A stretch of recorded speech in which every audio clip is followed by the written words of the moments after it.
Good morning, all.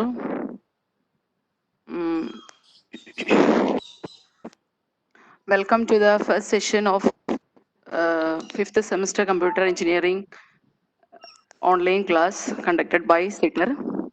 I am Nishamol, lecturer in computer engineering department, KGPT Kozhikode.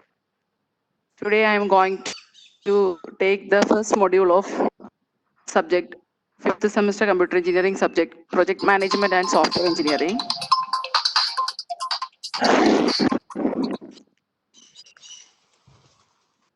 You can see in the syllabus there are 4 modules. These are the various.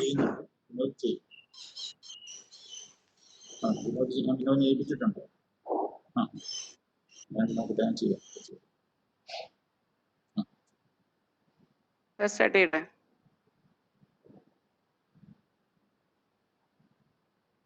Hello. These are the 4 modules that you can see in the syllabus. This module deals with the various phases. Hello, sir. Is it audible? Yes, is it audible? Please continue. Okay. Our subject name is project management and software engineering. Okay. And the subject code is 5132. It is the subject for 5th semester computer engineering students. You can see the name itself. The subject name includes 2 parts, right? The project management part as well as software engineering part. In the coming 4 modules, we are dealing with these 2 aspects. That is, what are the various principles of software and what are the various principles of project management. You know what is a project, right? You are all 5th semester student, right? In the 4th semester, you are doing an application development through Java as a mini project. So, while doing a project or to develop a software, there are number of steps to we have to follow. Number of various principles we have to follow. What are the various those principles? What are the various inner details of project management? നിങ്ങളെല്ലാവരും pass out ആയി കഴിയുമ്പോൾ software engineering ഫേമിൽ join ചെയ്യാനാണ് നിങ്ങൾ പഠിക്കുക അല്ലേ? നമുക്ക് പ്രധാന aim എന്ന് പറയുന്നത് നമ്മുടെ എഞ്ചിനീയേഴ്സ് ആണ്. നിങ്ങൾ എഞ്ചിനീയർ ആവാൻ വേണ്ടിയിട്ടാണ് നിങ്ങൾ സോഫ്റ്റ്വെയർ ഫേമിൽ പോയാൽ ഒരു സോഫ്റ്റ്വെയർ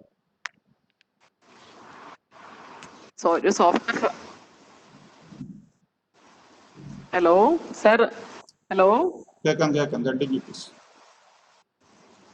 സർ, നോയ്സും അല്ലാതെ വരുന്നുണ്ട്. കുഴപ്പമില്ല. അവിടുന്ന് മ്യൂട്ട് ചെയ്യാൻ പാർട്ടിസിപ്പൻസിനെ മ്യൂട്ട് ചെയ്യണമെന്നുണ്ടെങ്കിൽ മ്യൂട്ട് ചെയ്തു. ഞാൻ ഇവിടെ നിന്നെല്ലാം മ്യൂട്ട് ചെയ്തു. Okay sir, okay. സോ ആദ്യത്തെ 3 മൊഡ്യൂളിൽ നമ്മൾ പഠിക്കുക സോഫ്റ്റ്വെയർ എഞ്ചിനീയറിംഗിന്റെ സോഫ്റ്റ്വെയർ ഡെവലപ്പ് ചെയ്യാൻ വേണ്ട വേരിയസ് പ്രിൻസിപ്പിൾസ് ആണ്. ആദ്യത്തെ first 3 modules. You can see in the syllabus. First module deals with phases of software development. Second and third module deals with the various inner details of software engineering development. What are the various life cycle phases of software development? And the last module you can see the 4th module, that is software project management. What are the principles we have to follow in the software project management? നമ്മൾ join ചെയ്യുമ്പോൾ നമ്മൾ ആദ്യം join ചെയ്യുമ്പോൾ ഒരു trainee അല്ലെങ്കിൽ ഒരു engineer ആയിട്ട് ചെയ്യുക അല്ലേ? നമ്മളെല്ലാവരും ഓരോ പ്രൊജക്ട് മാനേജറിന്റെ ഫീൽഡിലായിരിക്കും പ്രൊജക്ട് ചെയ്യുക. അപ്പൊ നമ്മളൊരു ട്രെയിനി ആയിട്ടാണ് ജോയിൻ ചെയ്യുക. അപ്പൊ നമ്മൾ ട്രെയിനി ആയിട്ട് ജോയിൻ ചെയ്യുമ്പോൾ ഒരു സോഫ്റ്റ്വെയർ ഫേമിൽ നടക്കേണ്ട പ്രിൻസിപ്പിൾസ് അല്ല ഒരു പ്രൊജക്ട് മാനേജർ ഹാൻഡിൽ ചെയ്യുമ്പോൾ സോഫ്റ്റ്വെയർ രണ്ടും രണ്ടാണ്. ഈ 2 പ്രിൻസിപ്പിൾസ് ഏതൊക്കെയാണ് ഒരു സോഫ്റ്റ്വെയർ പ്രിൻസിപ്പിൾസ്? മാനേജ്മെന്റ് പ്രിൻസിപ്പിൾസ് എന്തൊക്കെയാണ്? എഞ്ചിനീയറിംഗ് പ്രിൻസിപ്പിൾസ് എന്തൊക്കെയാണ്? ഇതാണ് നമ്മൾ ഈ സിലബസ് ഈ സബ്ജക്റ്റിൽ പഠിക്കാൻ പോകും. Both the management principles as well as the engineering principles how to follow during the software development. Okay. In the first module, you can see in the what are the outcome of first module. There are 3 outcomes in the module. That is the need of software engineering. What are the various phases of software development? What are the various life cycle models of software development? Today we are going to I am going to give you an introductory session about the software engineering. What are the need of software? Why we need software engineering? എന്തിനാണ് നമ്മൾ ഈ software engineering പഠിക്കുക? Then what is the evolution of software engineering? Software engineering എങ്ങനെയാണ് evolve ചെയ്തത്? ഇപ്പോഴത്തെ modern principles എങ്ങനെയാണ് എത്തി നിൽക്കുക? From the introductory section and coming to the life cycle model. Introductory section ആണ് today we are going to deal. Okay. Okay, sir. Syllabus clear അല്ലേ? Sir, hello. ശകലം കൂടെ സൗണ്ട് ഒന്ന് അടുത്ത് പറഞ്ഞു.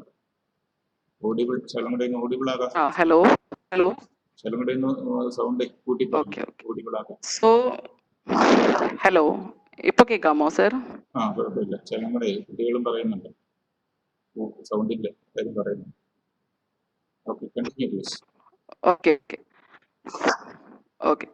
So this module deals with the need of software engineering. What are the various phases of software development, etc. Today we are going to see what are the various principles and what are the various need of software engineering. I am going to give you an introductory session. Okay.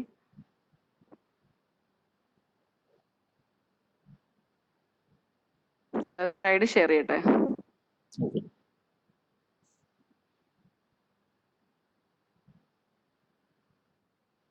Sir, visible ആണോ? Slide visible ആണോ? എത്തിയിട്ടില്ല. പഴയ slide തന്നെ കിടക്കുന്നു. Syllabus മാറിയിട്ടില്ല. Change ചെയ്തിരുന്നു.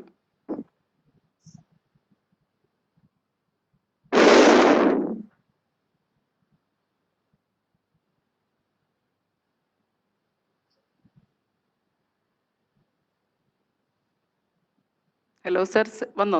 Slide വന്നോ? Sir slide കാണാമോ? Yes.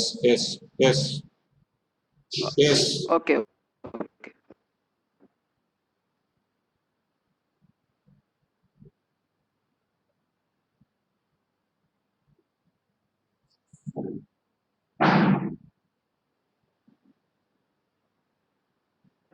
സ്ലൈഡ് കാണാമോ? കാണാൻ ടീച്ചറെ, കണ്ടിന്യൂ ചെയ്തോളൂ. Okay.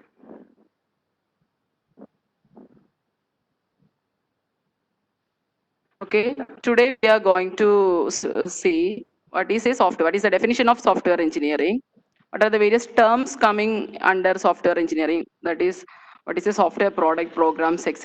What are the various technical terms coming under software engineering, then what is the evolution or emergence of software engineering, then when the software engineering evolved from the 60s to 1990s, what are the various changes in the software development practice, then just an introduction to the various life cycle models. Okay, these are the organization of today's lecture.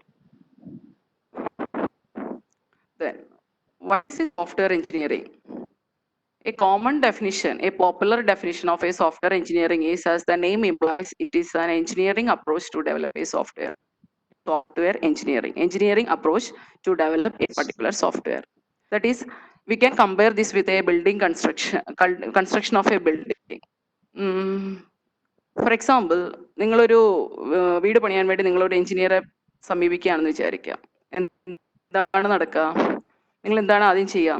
നിങ്ങളുടെ cost കൺസ്ട്രെയിൻസും നിങ്ങൾക്ക് എത്ര ടൈമിനുള്ളിലാണ്, എത്ര നിങ്ങളുടെ budget, ഈ details എല്ലാം ആദ്യം നിങ്ങളുടെ estimate, നിങ്ങളുടെ എല്ലാ എസ്റ്റിമേറ്റ്സും നിങ്ങൾ എഞ്ചിനീയറുമായിട്ട് ഡിസ്കസ് ചെയ്യും.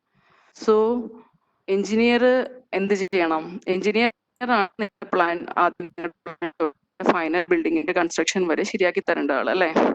അപ്പോൾ ആദ്യം എഞ്ചിനീയർ എന്ത് ചെയ്യണം? He should be, in order to be successful,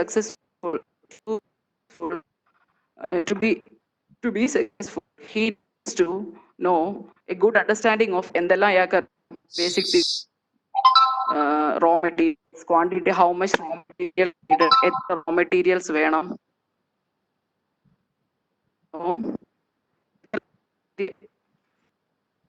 Hello sir. Hello. Continue. Sir. Audible അല്ലേ? അതെ. സ്ലൈഡ് മൂവ് ചെയ്യുന്നുണ്ടോ? ഉണ്ട്. Okay. So നമുക്ക് സോ ഒരു ബിൽഡിംഗ് കൺസ്ട്രക്ട് ചെയ്യുമ്പോൾ നിങ്ങൾ സ്റ്റാർട്ടിങ് തൊട്ട് നിങ്ങളുടെ പ്ലാൻ തൊട്ട് നിങ്ങളുടെ ഫൈനൽ ബിൽഡിങ്ങിന്റെ ആവുന്ന വരെ നിങ്ങളെല്ലാം ആ എഞ്ചിനീയറുടെ കയ്യിലാണ് അല്ലേ. So he should be very much thorough about the planning, estimation, everything from the starting to the end. So അങ്ങനെ ആയാൽ മാത്രമേ ഉള്ളൂ ആ ബിൽഡിങ്ങിന്റെ പണി നിങ്ങൾ ഉദ്ദേശിച്ച പോലെ നിങ്ങളുടെ കോസ്റ്റിൽ നിങ്ങളുടെ ടൈമിനുള്ളിൽ നിൽക്കുള്ളൂ. സോ ദ സെയിം അനലോഗിയാണ് നമ്മുടെ ഒരു സോഫ്റ്റ്വെയർ ഡെവലപ്പ് ചെയ്യുമ്പോൾ.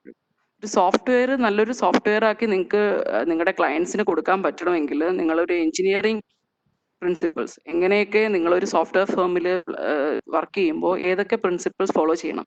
വെറുതെ നിങ്ങളൊരു 5 പേര് കൂടിയാണ് ഒരു സോഫ്റ്റ്വെയർ ഉണ്ടാക്കുന്നതെങ്കിൽ 5 പേര് 5 രീതിക്ക് പോയാൽ ശരിയാവില്ല. അവർ ഒരുമിച്ച്.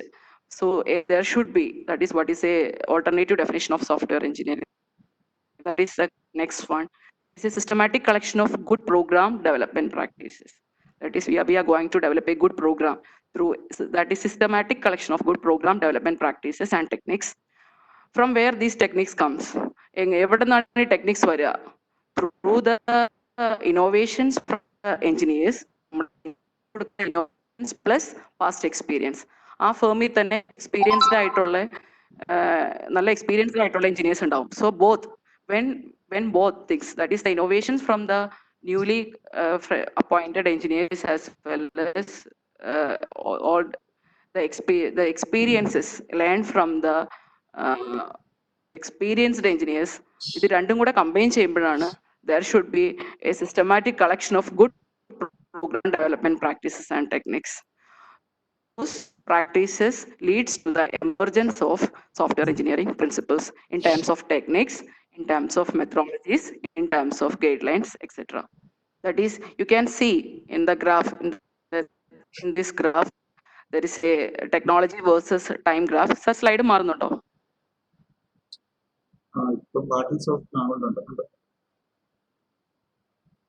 Okay. That is first from the time. എന്താണ് സർ?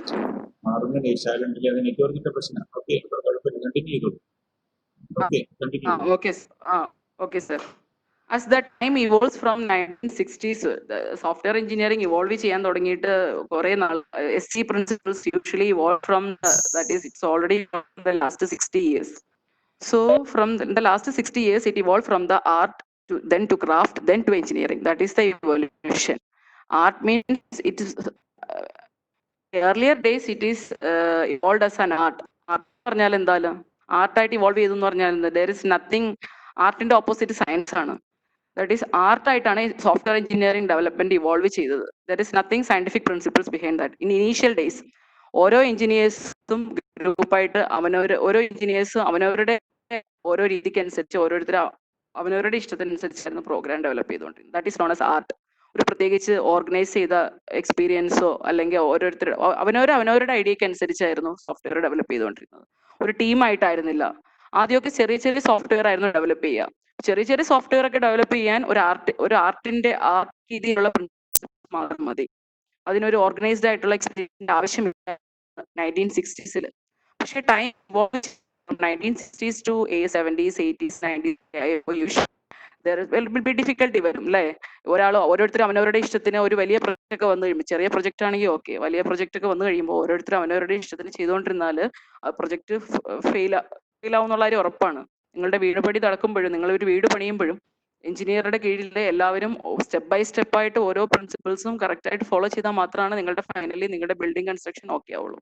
സോ അതേപോലെ തന്നെ പ്രൊജക്ടിന്റെ സൈസ് കൂടുന്നതനുസരിച്ച്, പ്രൊജക്ടിന്റെ കോംപ്ലക്സിറ്റി കൂടുന്നതനുസരിച്ച് ഓരോരുത്തരും പഴയ രീതിയിൽ 1960s പോലെ അവരുടെ രീതിക്ക് സോഫ്റ്റ്വെയർ ഡെവലപ്പ് ചെയ്തുകൊണ്ടിരുന്നാൽ എന്താവില്ല, സോഫ്റ്റ്വെയർ എഞ്ചിനീയറിംഗ് ഒരു സക്സസ് ആവില്ല.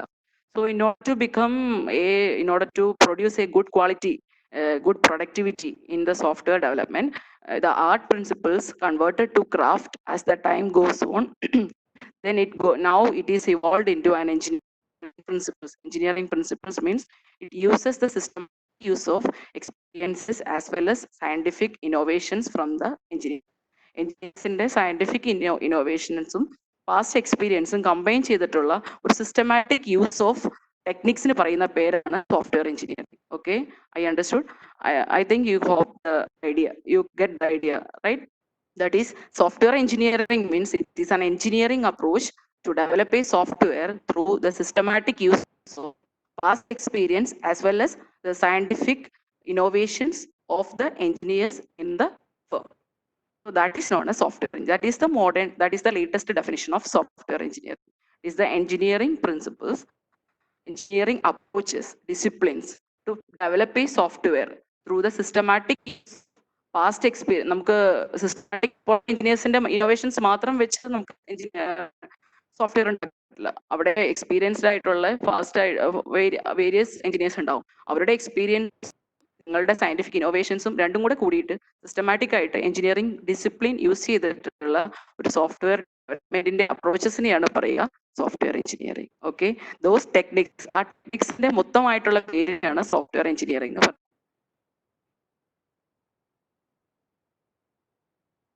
Next, why study software engineering? What is the need of software engineering? എപ്പോഴും ചോദിക്കാറുണ്ട്, SC-യിൽ എപ്പോഴും ചോദിക്കാറുണ്ട്, what is the need of software engineering?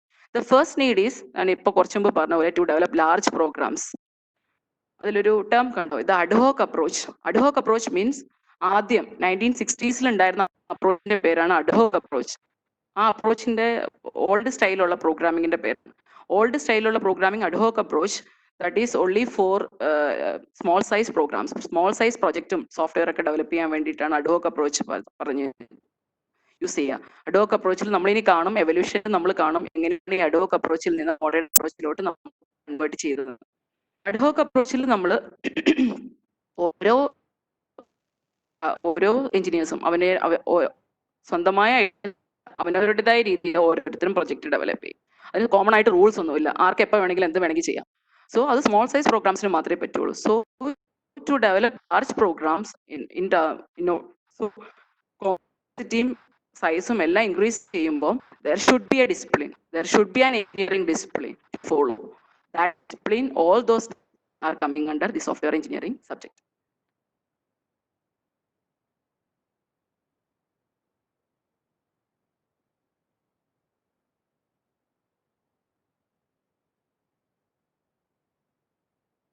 Hello, sir.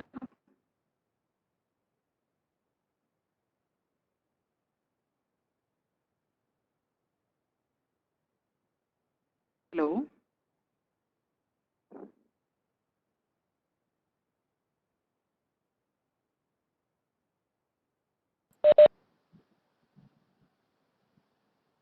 ടീച്ചറെ കേൾക്കാവോ? ഹലോ, കേൾക്കാവോ? ആ സ്ലൈഡ് ഓക്കെ ആണ്, സ്ലൈഡ് ഓക്കെ ആണോ? നമുക്കൊരു ഇടയ്ക്ക് ഒരു 10 മിനിറ്റ് ഇന്ററാക്റ്റീവ് സെഷൻ ഉണ്ട് കേട്ടോ. സ്റ്റാർട്ടായി വരുന്നേ ഉള്ളൂ. Okay continue. ഓക്കെ.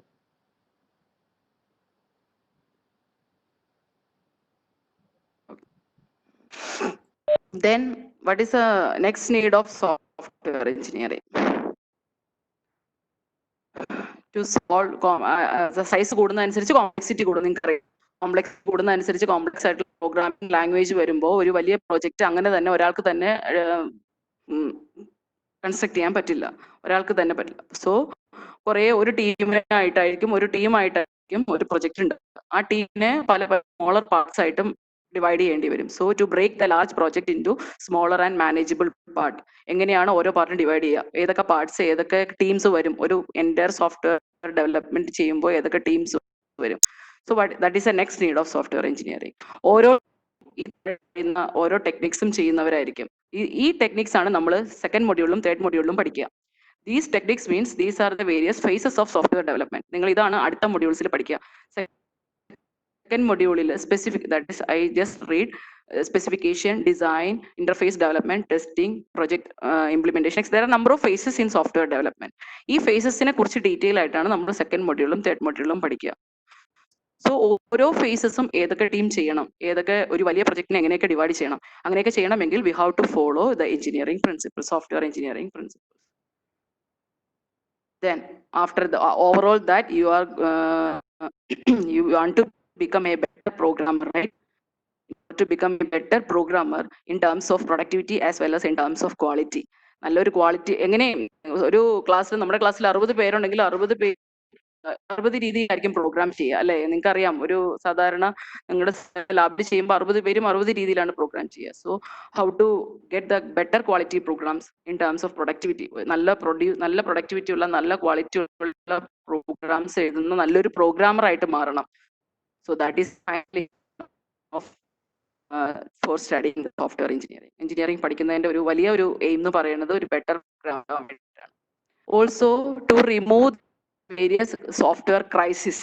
സോഫ്റ്റ്വെയറിൽ കുറെ ക്രൈസിസ് ഉണ്ട്. നിങ്ങൾക്ക് അറിയാം, നിങ്ങൾ ന്യൂസിലും അതല്ല നിങ്ങളുടെ ചേട്ടന്മാർ നിങ്ങളുടെ ഫ്രണ്ട്സ് ഒക്കെ പറഞ്ഞു കേട്ട് നിങ്ങൾക്കറിയാം, നമ്മുടെ സോഫ്റ്റ്വെയറിൽ കുറെ ക്രൈസിസ് ഉണ്ട്. ഈ സോഫ്റ്റ്വെയർ പ്രൊഡക്ട്സ്, സോഫ്റ്റ്വെയർ നിങ്ങൾ ഉണ്ടാക്കുന്ന പ്രൊഡക്ട്സ് അല്ലെങ്കിൽ പ്രൊജക്ട്സ് പല സമയത്തും സക്സസ് ആയിക്കൊള്ളണമെന്നില്ല. പല ക്രൈസിസും ഉണ്ട്. ക്രൈസിസിനെ മറികടക്കണമെങ്കിൽ you have to follow the software engineering principles. What are the various crisis? ചിലപ്പോൾ ചില ക്രൈസിസ് ആണ് ഞാനിവിടെ ലിസ്റ്റ് ചെയ്തേക്കുന്നത്. Sometimes your products fail to meet the requirement of your clients. Clients പറയുന്ന എല്ലാ ആവശ്യങ്ങളും നിറവേറ്റിക്കൊള്ളണമെന്നില്ല. ചിലയിടത്ത് പല സ്ഥലത്തും അപാകതകൾ ഉണ്ടാവാം. ചിലപ്പോൾ ക്രാഷ് ആവാം, ചിലപ്പോൾ ഹൈലി എക്സ്പെൻസീവ് ആവാം, ചിലപ്പോൾ ഡീബഗ്ഗിങ്, ഓൾട്ടറിങ്, എൻഹാൻസ്മെന്റ് എല്ലാം ഡിഫിക്കൽട്ടി ആവാം. ഓൾട്ടറിങ്, ഡീബഗ്ഗിങ് മീൻസ് നമ്മൾ ഒരു പ്രാവശ്യം കൊടുത്ത പ്രൊജക്ട് അവരുടെ റിക്വയർമെന്റ്സിന് വന്നില്ല എങ്കിൽ നമ്മൾ അതിനെ മെയിൻ്റനൻസ് ചെയ്യണം. ഈ മെയിൻ്റനൻസ്, അനാലിസിസ്, ഇപ്പൊ പറഞ്ഞ സംഭവങ്ങളെല്ലാം ഡെവലപ്മെന്റിന്റെ ഫേസസ് ആണ്. അതെല്ലാം നമ്മൾ ഡീറ്റെയിൽ ആയിട്ട് പഠിക്കും. ഇങ്ങനെ ചിലപ്പോൾ ഡെലിവറി ലേറ്റ് ആവും, ചിലപ്പോൾ പറഞ്ഞ സമയത്തിനുള്ളിൽ കൊടുക്കാൻ പറ്റിക്കൊള്ളണമെന്നില്ല, ചില സോഴ്സ് നമുക്ക് ഒപ്റ്റിമം ആയിട്ട് യൂസ് ചെയ്യാൻ പറ്റണമെന്നില്ല. സോ നമ്മുടെ കയ്യിലുള്ള സംഭവം പറയുന്ന ടൈമിനുള്ളിൽ യൂസറിന്റെ റിക്വയർമെന്റ്സ് എല്ലാം സാറ്റിസ്ഫൈ ചെയ്ത് നല്ലൊരു അധികം എക്സ്പെൻസീവ് അല്ലാത്ത അവരുടെ റിക്വയർമെന്റ്സിന് സാറ്റിസ്ഫൈ ചെയ്യുന്ന ഒരു സോഫ്റ്റ്വെയർ പ്രൊഡക്റ്റിനെ ഡെവലപ്പ് ചെയ്യാൻ എന്നുള്ളതാണ്. അതാണ് നമ്മുടെ ഈ by using some engineering principles. In order to remove all these crisis we are going to study the software engineering principles. കണ്ടോ, 1960s you can see in the graph software hardware ഉണ്ടായിരുന്ന hardware software കോസ്റ്റിന്റെ വിലയെല്ലാം ഇപ്പോൾ പല കോസ്റ്റിന്റെ hardware as well as software എല്ലാം കുറെ decreasing ആണ്. സോ ഇപ്പൊ നമ്മുടെ മോസ്റ്റ് ഓഫ് ദ ഫേമിലും ഹാർഡ്വെയർ പർച്ചേസിനേക്കാളും കൂടുതൽ പൈസ ഇപ്പോൾ സോഫ്റ്റ്വെയർ പർച്ചേസിനാണ് ആവുക. പക്ഷേ 1960s ഉണ്ടായിരുന്ന കോസ്റ്റ് അല്ല ഇപ്പോ. So number of crisis are there in terms of budget allocation, time. ഞാൻ നേരത്തെ പറഞ്ഞ ലിസ്റ്റ് ചെയ്ത എല്ലാ ക്രൈസിസും റിമൂവ് ചെയ്യാൻ പറ്റില്ല, കുറെയൊക്കെ ഓവർകം ചെയ്യാൻ പറ്റണമെങ്കിൽ you have to follow the software engineering principles. Then what are the various, ഇതൊക്കെ നമുക്ക് ഫോളോ, ഈ സോഫ്റ്റ്വെയർ ക്രൈസിസ് വരാനുള്ള കാരണങ്ങൾ എന്താ? ഞാൻ പറഞ്ഞു, ചെറിയ പ്രോഗ്രാംസ് അല്ല നമ്മൾ ചെയ്യാൻ പോകുന്ന, വലിയ പ്രോബ്ലംസ് ആണ് സോൾവ് ചെയ്യാൻ പോകുന്നത്. സോഫ്റ്റ്വെയർ ഫേമിലൊക്കെ ചെറിയ പ്രോജക്റ്റ് അല്ല, വലിയ പ്രോജക്റ്റ് ഹാൻഡിൽ ചെയ്യേണ്ടി വരും. പിന്നെ എഞ്ചിനീയേഴ്സിന്റെ എണ്ണം കൂടിക്കൊണ്ടിരിക്കുകയാണ് അല്ലെ? നിങ്ങൾ പാസ് ഔട്ട് നിങ്ങൾക്ക് അറിയാം, കുറെ ഇപ്പൊ കൂടുതലും നമുക്കാർ കുറെ കൂടുതലാണ്. സോ കുറെ പേര് ജോബിന് വേണ്ടിയിട്ട് ഇങ്ങനെ നടക്കുകയാണ്. സോ എല്ലാവരും ആയിട്ട് ട്രെയിനിങ് കിട്ടിക്കൊള്ളണമെന്നില്ല. സോഫ്റ്റ്വെയർ ഫേമിൽ ജോയിൻ ചെയ്ത് കഴിയുമ്പോൾ എല്ലാവരും ഓരോ അണ്ടറിലായിരിക്കും നമ്മൾ വർക്ക് ചെയ്യുക. So there should be some lack of adequate training there. And ചില സ്കില്ല് നമ്മൾ തന്നെയായിട്ട് ഡെവലപ്പ് ചെയ്യേണ്ടി വരും. ആ സ്കില്ലിന്റെ ഷോർട്ടേജ് ഉണ്ടാവാം, പ്രൊഡക്ടിവിറ്റിയിലെ ഇംപ്രൂവ്മെന്റ്സ് ആവശ്യമായി വരും, ഒരു ഡ്രോബാക്ക് ഉണ്ടാവാം. ഇങ്ങനെ പല പല കാരണങ്ങളാൽ ഈ പറയുന്ന സോഫ്റ്റ്വെയർ ക്രൈസിസ് എല്ലാം ഉണ്ടാവാം. അപ്പോ ഈ ക്രൈസിസ് എല്ലാം നല്ലൊരു സോഫ്റ്റ്വെയർ ഡെവലപ്പ് ചെയ്യണമെങ്കിൽ we have to follow some principles and engineering approaches. Then സോഫ്റ്റ്വെയറിൽ പറയുന്ന രണ്ട് കാര്യങ്ങൾ, software programs and software products. What is the difference? നമ്മൾ ഇപ്പൊ പറയുന്നതിൽ കേട്ടു, പ്രൊഡക്ട്സ് എന്ന് കേട്ടു, പ്രോഗ്രാംസ് എന്നും കേട്ടു. അത് തമ്മിൽ ഡിഫറൻസ് ഉണ്ട്. നിങ്ങൾക്ക് എന്താണ് പറയുക? പ്രോഗ്രാംസ് എന്താണ്? ഒരു പ്രോഗ്രാം എന്ന് പറയുന്നത് അത്ര വലിയ സൈസ് അല്ല അല്ലെ? നിങ്ങൾ ലാബിൽ ചെയ്യുന്ന ഒരു പ്രോഗ്രാം എന്ന് പറയുന്നത് അത്ര വലിയ സൈസ് ഉള്ളതല്ല. ഒരു സിംഗിൾ പ്രോഗ്രാം എന്ന് പറയുന്നത് ഒരു യൂസർ ഡെവലപ്പ് ചെയ്യുന്ന, അല്ലെങ്കിൽ നിങ്ങൾ ലാബിൽ ഇരുന്ന് ചെയ്യുന്ന ഒരു പ്രത്യേകിച്ച് ഡോക്യുമെന്റേഷൻ ഒന്നും അധികം ആവശ്യമല്ലാത്ത ഒരു സിംഗിൾ യൂസറുടെ ഫുൾ അതോറിറ്റേറ്റീവിൽ വരുന്ന ഒരു കാര്യമാണ് പ്രോഗ്രാം എന്ന് പറയുന്നത്. പക്ഷെ ഒരു സോഫ്റ്റ്വെയർ പ്രോഡക്റ്റ് എന്ന് പറയുന്നത് അങ്ങനെയല്ല. അത് ലാർജ് നമ്പർ ഓഫ് യൂസേഴ്സിന്റെ ഒരു ടീമിന്റെ ഗ്രൂപ്പാണ്. ഒരു ടീം ഓഫ് ഡെവലപ്പേഴ്സ് ഉണ്ടാവും, അവർ തമ്മിൽ നല്ല ഇന്റർഫേസ് ഉണ്ടാവും, എല്ലാവരും തമ്മിൽ ഒരു ഡോക്യുമെന്റേഷൻ, വെൽ ഡോക്യുമെന്റഡ് ആയിട്ടുള്ള മാനുവൽസ് ഉണ്ടാവും. നിങ്ങളൊരു ഫോൺ വാങ്ങുവാണെങ്കിൽ ആ ഫോണിൽ ഒരു മാനുവൽ ഉണ്ടാവും, യൂസർ മാനുവൽ ഉണ്ടാവും. ആ യൂസർ മാനുവൽ നോക്കിയിട്ടാണ് നമ്മളെ ഫോണിന്റെ യൂസേജ് പഠിക്കുക. സോ ഒരു സോഫ്റ്റ്വെയർ പ്രൊഡക്റ്റ് ഉണ്ടാക്കുമ്പോൾ അതിൽ ലാർജ് നമ്പർ ഓഫ് ഗ്രൂപ്പ് ഉണ്ടെന്ന് പറഞ്ഞു. ഈ ഗ്രൂപ്പുകൾ തമ്മിൽ അങ്ങോട്ടും ഇങ്ങോട്ടും കമ്മ്യൂണിക്കേറ്റ് ചെയ്യണമെങ്കിൽ അവർ തമ്മിൽ നല്ലൊരു വെൽ ഡോക്യുമെന്റഡ് ആയിട്ടുള്ള ഒരു ഇൻഫർമേഷൻ വേണം. ഒരു വെറുതെ വെർബലി സംസാരിക്കുകയല്ല, ഒരു ഫേസിൽ നിന്ന് അടുത്ത ഫേസിലേക്ക് നമ്മൾ കൊടുക്കുക വെൽ ഡോക്യുമെന്റഡ് ആയിട്ടുള്ള ഡോക്യുമെന്റഡ് ആയിരിക്കും. ആ ഡോക്യുമെന്റിനെ ബേസ് ചെയ്തിട്ടാണ് അടുത്ത കഴിയുമ്പോൾ അവരെ ഗ്രൂപ്പിന്റെ ഔട്ട്പുട്ട് അല്ലെങ്കിൽ ഒരു എക്സിറ്റ് എന്തെങ്കിലും ഒരു എക്സിറ്റ് കൊടുക്കണം അടുത്ത ഫേസിന്റെ എൻട്രി ആയിട്ട്. ഓരോ ഫേസും തമ്മിൽ ഒരു എൻട്രി എക്സിറ്റ് ക്രൈറ്റീരിയ അവർ തമ്മിലൊരു മാനേജ്മെന്റ് വേണം. കൂടെ വരുമ്പോഴാണ് ഒരു സോഫ്റ്റ്വെയർ പ്രോഗ്രാം എന്ന് പറയുന്നത് നമ്മൾ സോഫ്റ്റ്വെയറിൽ നമ്മൾ തന്നെ ചെയ്യുന്ന ഓരോരുത്തരും അവനവരുടേതായ രീതിയിൽ ചെയ്യുന്ന ഒരു സിംഗിൾ പ്രോഗ്രാംസ് ആണ്. ഇങ്ങനെ പല ഗ്രൂപ്പ് ചെയ്ത് അവർ തമ്മിൽ വെൽ കമ്മ്യൂണിക്കേറ്റ് ചെയ്ത് വെൽ ഇന്റർഫേസ് ഡെവലപ്പ് ചെയ്യുമ്പോഴാണ് ഒരു സിസ്റ്റമാറ്റിക് ഡെവലപ്മെന്റ് വരുമ്പോഴാണ് ഒരു സോഫ്റ്റ്വെയർ പ്രോഡക്റ്റ് ആയിട്ട് മാറുക. ഓക്കെ, ഇത്രയാണ് നമ്മളൊരു സോഫ്റ്റ്വെയർ ഫേമിന്റെ നമ്മൾ എന്തുകൊണ്ടാണ് സോഫ്റ്റ്വെയർ എഞ്ചിനീയറിംഗ്, നമ്മൾ why we study software engineering എന്നുള്ളതിന്റെ ആൻസർ. ദാറ്റ് ഈസ് നല്ലൊരു എഞ്ചിനീയർ ആവണം നിങ്ങൾക്ക്, നല്ലൊരു നമ്മൾ ലിസ്റ്റ് ഔട്ട് ചെയ്ത സോഫ്റ്റ്വെയറിന്റെ ക്രൈസിസ് ഒക്കെ മാറ്റി നല്ലൊരു സിസ്റ്റമാറ്റിക് ആയിട്ട് ഹൈലി ഡിസിപ്ലിൻഡ് ആയിട്ടുള്ള ഒരു സോഫ്റ്റ്വെയർ ഡെവലപ്പ് ചെയ്യണമെങ്കിൽ you have to follow the software engineering principles. Before study what is a software engineering life cycle and all, before going to the details of software engineering principles, now we are going to see what is the evolution of software engineering, what is the emergence or evolution. Emergence means both are same, emergence and evolution of software engineering, 1950s to 1960s, 1990s.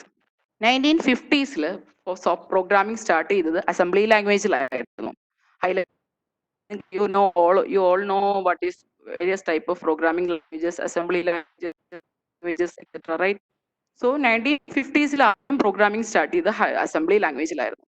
ഈ സമയത്തുള്ള പ്രോഗ്രാമിംഗിന്റെ പേരിനെയാണ് നേരത്തെ പറഞ്ഞൊരു പേര് പറയുന്നത് ad hoc programming language or exploratory programming. ആ സമയത്തുള്ള programming style പറയുന്ന പേര്, ആ പ്രോഗ്രാമിംഗ് അപ്രോച്ചിന് പറയുന്ന പേരാണ് exploratory programming. Every programmer develop his own style of writing program. ഓരോരുത്തർക്കും അവരുടെ സ്റ്റൈലുള്ള പ്രോഗ്രാമിംഗ് ആണ്. കോമൺ ആയിട്ട് റൂൾസ് ഒന്നുമില്ല. നമ്മുടെ ഇൻഡ്യൂഷൻ അനുസരിച്ച് നമുക്ക് പ്രോഗ്രാം ഡെവലപ്പ് ചെയ്യാം, ആരെയും ഫോളോ ചെയ്യേണ്ട ആവശ്യമില്ല. സോ അങ്ങനെയുള്ള പ്രൊജക്ട് ഡെവലപ്പ് ചെയ്യാൻ വേണ്ടിയിട്ടാണ് ഏർലി 50s എക്സ്പ്ലോറേറ്ററി പ്രോഗ്രാമിംഗിൽ അവനവരുടേതായ രീതിയിൽ പ്രോഗ്രാംസ് എഴുതുക. അപ്പോ അത് കഴിഞ്ഞിട്ട് അത് ചെറിയ ചെറിയ പ്രോജക്റ്റിനൊക്കെ പറ്റുള്ളൂ. ഒരു 100 പ്രോഗ്രാം എഴുതാനൊക്കെയാണ് അങ്ങനെയുള്ള സ്റ്റൈൽ യൂസ് ചെയ്തുകൊണ്ടിരുന്നത് exploratory programming. Next level programming is high level programming language. Assembly language കഴിഞ്ഞിട്ട് നമ്മൾ ഹൈ ലെവൽ പ്രോഗ്രാമിംഗ് യൂസ് ചെയ്തു early 60s. That is 50s നമ്മൾ അസംബ്ലി ലാംഗ്വേജ് ആയിരുന്നു, 60s high level programming language use ചെയ്യാൻ തുടങ്ങി. നിങ്ങൾക്കറിയാം high level programming language നമ്മളിപ്പോൾ പഠിക്കുന്നുണ്ട്, CPP ഒക്കെ നിങ്ങൾ പഠിക്കുന്നുണ്ട്. ഫസ്റ്റ് ഡേ ഇനീഷ്യൽ ഡേയ്സിൽ ഉണ്ടായിരുന്ന ഏർലി 60s എന്നൊക്കെ പറയുന്ന ഹൈ ലെവൽ ലാംഗ്വേജ് ഉണ്ടാവും. അപ്പോഴും സ്റ്റൈൽ ഓഫ് പ്രോഗ്രാമിംഗ് എക്സ്പ്ലോറേറ്ററി തന്നെയായിരുന്നു. സോഫ്റ്റ്വെയർ ഡെവലപ്മെന്റിന്റെ സ്റ്റൈൽ എക്സ്പ്ലോറേറ്ററി തന്നെയായിരുന്നു. വലിയ ടീംസ് ആയിട്ടൊന്നുമല്ല. ഒരു 1000 ലൈൻസ് ഓഫ് സോഴ്സ് കോഡ് എഴുതാൻ പറ്റുന്ന ചെറിയ പ്രോഗ്രാംസിന്റെ സൈസ് ഒരു 1000 ലൈൻസ് ഓഫ് കോഡൊക്കെ ആയിരുന്നു. അപ്പോഴും സ്റ്റൈലിസ് എക്സ്പ്ലോറേറ്ററി തന്നെയായിരുന്നു. ഓരോരുത്തരും അവരുടേതായ സ്റ്റൈൽ, ഒത്തിരി വലിയ പ്രോജക്റ്റ് ഒന്നും അല്ല, 1000 ലൈൻസ് കോഡ് എഴുതാൻ പറ്റുന്ന പ്രൊജക്റ്റ് ആയിരുന്നു. അപ്പോഴും നമ്മുടെ മോഡേൺ കൺസെപ്റ്റിലോട്ട് കൊണ്ടിരുന്നില്ല early 60s high level language use ചെയ്യുന്ന സമയത്ത്. ലേറ്റ് 60s എപ്പോഴാണ് പ്രൊജക്ടിന്റെ സൈസ് കൂടാൻ തുടങ്ങിയത്. That is size and complexity of the program increase ചെയ്യാൻ തുടങ്ങി. എക്സ്പ്ലോറേറ്ററി സ്റ്റൈൽ ഇൻഎഫിഷ്യന്റ് ആയി. So program found it very difficult to write the cost effective and correct programs. Size കൂടുന്നതനുസരിച്ച് ഓരോരുത്തർക്ക് തനിയെ പ്രോഗ്രാംസ് എഴുതാൻ ഡിഫിക്കൽട്ടി വന്നു. സോ അപ്പോഴാണ് പുതിയൊരു ഡിസൈൻ സ്റ്റാർട്ട് ചെയ്തത്, control flow based design. That is the next evolution of software engineering. Control flow means programmers pay attention to the control structure of the program. Programming control structure ne importance കൊടുക്കുന്ന programming ആണ് control flow based programming. Initial step ആയിട്ടാണ് flow chart technique start ചെയ്തത്. നിങ്ങൾക്കറിയാം ഓരോ പ്രൊജക്റ്റും flow chart ആണെന്ന് നിങ്ങൾക്കറിയാം. നിങ്ങൾ സിയിലും CPP-യിലും ഒരു ണ്ടല്ലേ, ആ ഫ്ലോ ചാർട്ട് വരയ്ക്കുമ്പോൾ നിങ്ങൾക്ക് എന്താ കിട്ടുക, ആ പ്രോഗ്രാമിന്റെ കൺട്രോൾ ഫ്ലോ ആണ് കിട്ടുക. സോ ഒരു ഓവറോൾ പ്രൊജക്ട് ഡെവലപ്മെന്റിന്റെ ഒരു കൺട്രോൾ ഫ്ലോ ബേസ്ഡ് ആയിട്ടുള്ള ഡിസൈൻ ആണ് ലേറ്റ് 60s സ്റ്റാർട്ട് ചെയ്തത്. ആ സമയത്താണ് ഒരു പ്രോഗ്രാം എങ്ങനെ എഴുതാൻ തുടങ്ങിയത്, ഫ്ലോ ചാർട്ട് ടെക്നിക്സ് യൂസ് ചെയ്ത് എഴുതാൻ തുടങ്ങിയത്. അവിടെ ഫ്ലോ ചാർട്ട് കൺട്രോൾ സ്ട്രക്ചർ എന്ന് പറയുമ്പോൾ in which program instructions are executed. ഒരു പ്രോഗ്രാമിന്റെ ഇൻസ്ട്രക്ഷൻസ് എങ്ങനെയാണ് എക്സിക്യൂട്ട് ചെയ്യുക കാണിക്കുന്ന ആ ഫ്ലോ പറയുന്ന പേരാണ് കൺട്രോൾ സ്ട്രക്ചർ എന്ന് പറയുക. അപ്പോൾ ഇനീഷ്യൽ ഡേയ്സിലൊക്കെ ഒരു കൺട്രോൾ ഫ്ലോ ചാർട്ട് വെച്ചിട്ട് നമുക്ക് കറക്റ്റ് മനസ്സിലാവും ഒരു പ്രോഗ്രാം എങ്ങനെയാണ് എക്സിക്യൂട്ട് ചെയ്യാൻ. എത്ര വലിയ പ്രോഗ്രാം ആണെങ്കിലും എത്ര പ്രോജക്റ്റിന്റെ കോംപ്ലക്സിറ്റി കൂടി എങ്കിലും നമുക്ക് ഒരു ഫ്ലോ ചാർട്ട് കൺട്രോൾ ഫ്ലോ വെച്ചിട്ട് ആ സമയം ചെയ്യാൻ പറ്റും. കൺട്രോൾ സ്ട്രക്ചേഴ്സ് മനസ്സിലാക്കാൻ പറ്റി. സോ ഒരു ഫ്ലോ ചാർട്ട് വലിപ്പം കൂടുന്ന അനുസരിച്ച് അതിന് ഡിഫിക്കൽട്ടി ഉണ്ട്. അത് ഇനീഷ്യൽ ഡേയ്സിലൊക്കെ ഫ്ലോ ചാർട്ട് ടെക്നിക്സിൽ യൂസ് ചെയ്തുകൊണ്ടിരുന്ന ചില ഫ്ലോ എപ്പോഴും ഫ്ലോ എന്ന് പറയുന്നത് കൺട്രോൾ ഫ്ലോ എന്ന് പറയുന്നത് ഓട്ടോമാറ്റിക്കലി 1 by 1 ആയിട്ടല്ല പ്രോഗ്രാം എക്സിക്യൂട്ട് ചെയ്യുക. എപ്പോഴും സീക്വൻഷ്യലി അല്ല എക്സിക്യൂട്ട് ചെയ്യുക. അവിടെ ബ്രാഞ്ചിങ് വരും. പിന്നെ അതേപോലെ ബ്രാഞ്ചിങ് ഉണ്ടാവാം, അല്ലെങ്കിൽ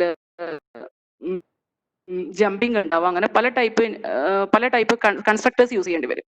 അപ്പൊ അങ്ങനെ ഏർലിയർ പ്രോഗ്രാമിംഗിൽ യൂസ് ചെയ്തുകൊണ്ടിരുന്ന കൺസ്ട്രക്ടേഴ്സ് ആണ് ഗോ ടു ജംഗ്ഷൻ ഒക്കെ. അപ്പൊ ഗോ ടു ജമ്പിങ് മൈക്രോ പ്രോസസറിൽ പഠിക്കുന്നതാണ്. അതിൽ അസംബ്ലി ലാംഗ്വേജിന്റെ കൺസെപ്റ്റ്സ് ആണ്.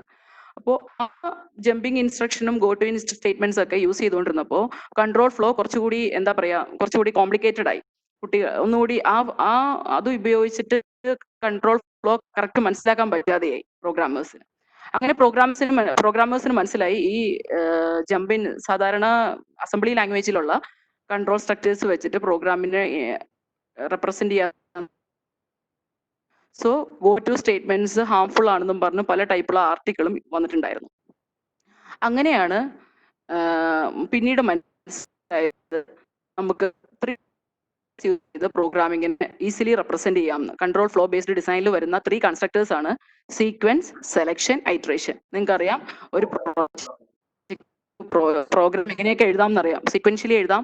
സെലക്ഷൻ എന്താണ്? ബ്രാഞ്ചിങ് ആണ്. ഐട്രേഷൻ എന്ന് പറയുന്നത് ലൂപ്പിംഗ് ആണ്. സോ സീക്വൻഷ്യലായിട്ട് ബ്രാഞ്ചിങ് യൂസ് ചെയ്ത് എഴുതാം. ബ്രാഞ്ചിങ് മീൻസ് നമുക്ക് ഒരു പാർട്ടിൽ നിന്ന് അടുത്ത പാർട്ടിലേക്ക് പോകുന്ന branch. Iteration means looping use ചെയ്യാം. ആ ഒരു കൺസെപ്റ്റിലോട്ട്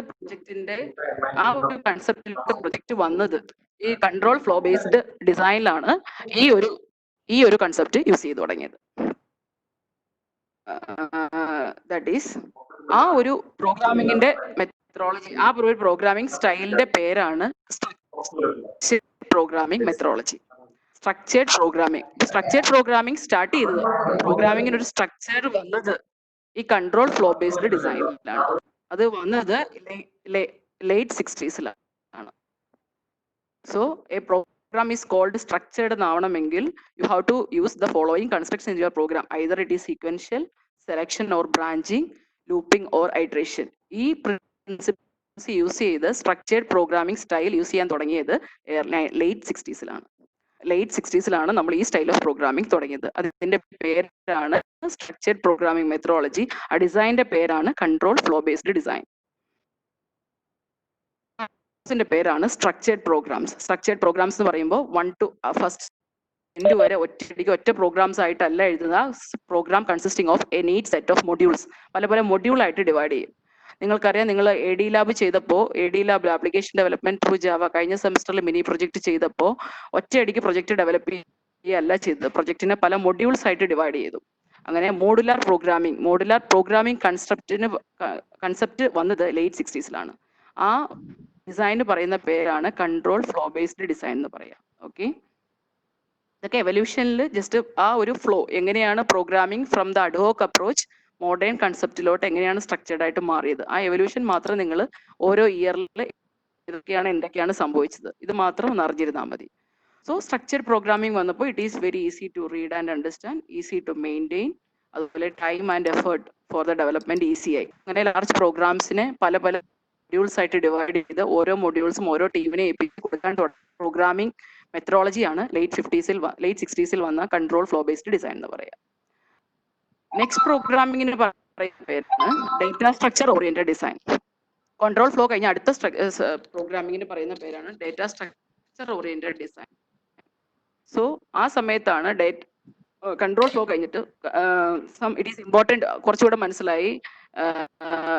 കോസ്റ്റ് എഫക്റ്റീവ് ആയിട്ടും ടൈം എഫക്റ്റീവ് ആയിട്ടും കുറച്ചുകൂടി നിങ്ങൾക്കറിയാം, പല കോംപ്ലക്സ് ഒരു പ്രോഗ്രാം തന്നെ പല രീതിയിൽ എഴുതാം. അപ്പോൾ ഓരോ പ്രോഗ്രാമിങ്ങിനും അതിൻ്റെതായ ഓരോരുത്തർ യൂസ് ചെയ്യുന്ന മെമ്മറി വ്യത്യാസം ആണ് ഓരോരുത്തർ എടുക്കുന്ന ടൈം ഡിഫറെന്റ് ആണ്. അപ്പോ ഏതൊക്കെ ഡേറ്റാ നമ്മൾ പ്രോഗ്രാം എഴുതുക. So later it is discovered that it is important to pay more attention to the design of data structure of the program. So പ്രോഗ്രാമിന്റെ കൺട്രോൾ മാത്രമല്ല ഡേറ്റാ സ്ട്രക്ചറിന് കൂടി ഇമ്പോർട്ടൻസ് കൊടുക്കണമെന്ന് പ്രോഗ്രാമേഴ്സിനും കേൾക്കാവോ? ഈ ഡിസൈൻ വരിക, data structure oriented design. Sir കേട്ടൂടെ? ആ സർ കേൾക്കാം. നമുക്ക് ബ്രേക്ക് വേണം. ഹലോ, കുട്ടികളുടെ ചെറിയ ഫീഡ്ബാക്ക് എന്തെങ്കിലും ഒന്ന് കേട്ടേച്ച് കണ്ടിന്യൂ ചെയ്താലോ? 5 മിനിറ്റെങ്കിലും. 9:40 ഒരു ഈ ഒരു 3-4-5 മിനിറ്റോടെ കഴിഞ്ഞ് ഈ ഒരു ഓക്കെ സർ. അപ്പോ എയർലി 70s വന്ന ഒരു 70 സ്റ്റാർട്ട് ചെയ്തപ്പോഴാണ് data structure oriented design start ആയത്. അപ്പോ കൺട്രോൾ ഫ്ലോയ്ക്ക് മാത്രമല്ല, മോഡൽ പ്രോഗ്രാമിങ്ങിന് മാത്രമല്ല, സ്ട്രക്ചർ ആയിട്ട് പ്രോഗ്രാം എഴുതുന്നത് മാത്രം കൂടാതെ അതിനകത്ത് യൂസ് ചെയ്യുന്ന ഓരോ മൊഡ്യൂൾസിൽ യൂസ് ചെയ്യുന്ന ഏതൊക്കെ ഡേറ്റാ സ്ട്രക്ചർ, എങ്ങനെ ഒപ്റ്റിമം ആയിട്ട് ടൈമും സ്പേസ് ഒക്കെ ചെയ്യാം എന്നുള്ള മോർ ഒപ്റ്റിമൈസ്ഡ് ആയിട്ടുള്ള, മോർ എഫിഷ്യന്റ് ആയിട്ടുള്ള ഡേറ്റാ സ്ട്രക്ചർ യൂസ് ചെയ്തിട്ടുള്ള അപ്രോച്ച് ആണ് data structure oriented design 70s start ചെയ്തത്. അതിനുശേഷമാണ് ചില എക്സാമ്പിൾസ് ഉണ്ട്.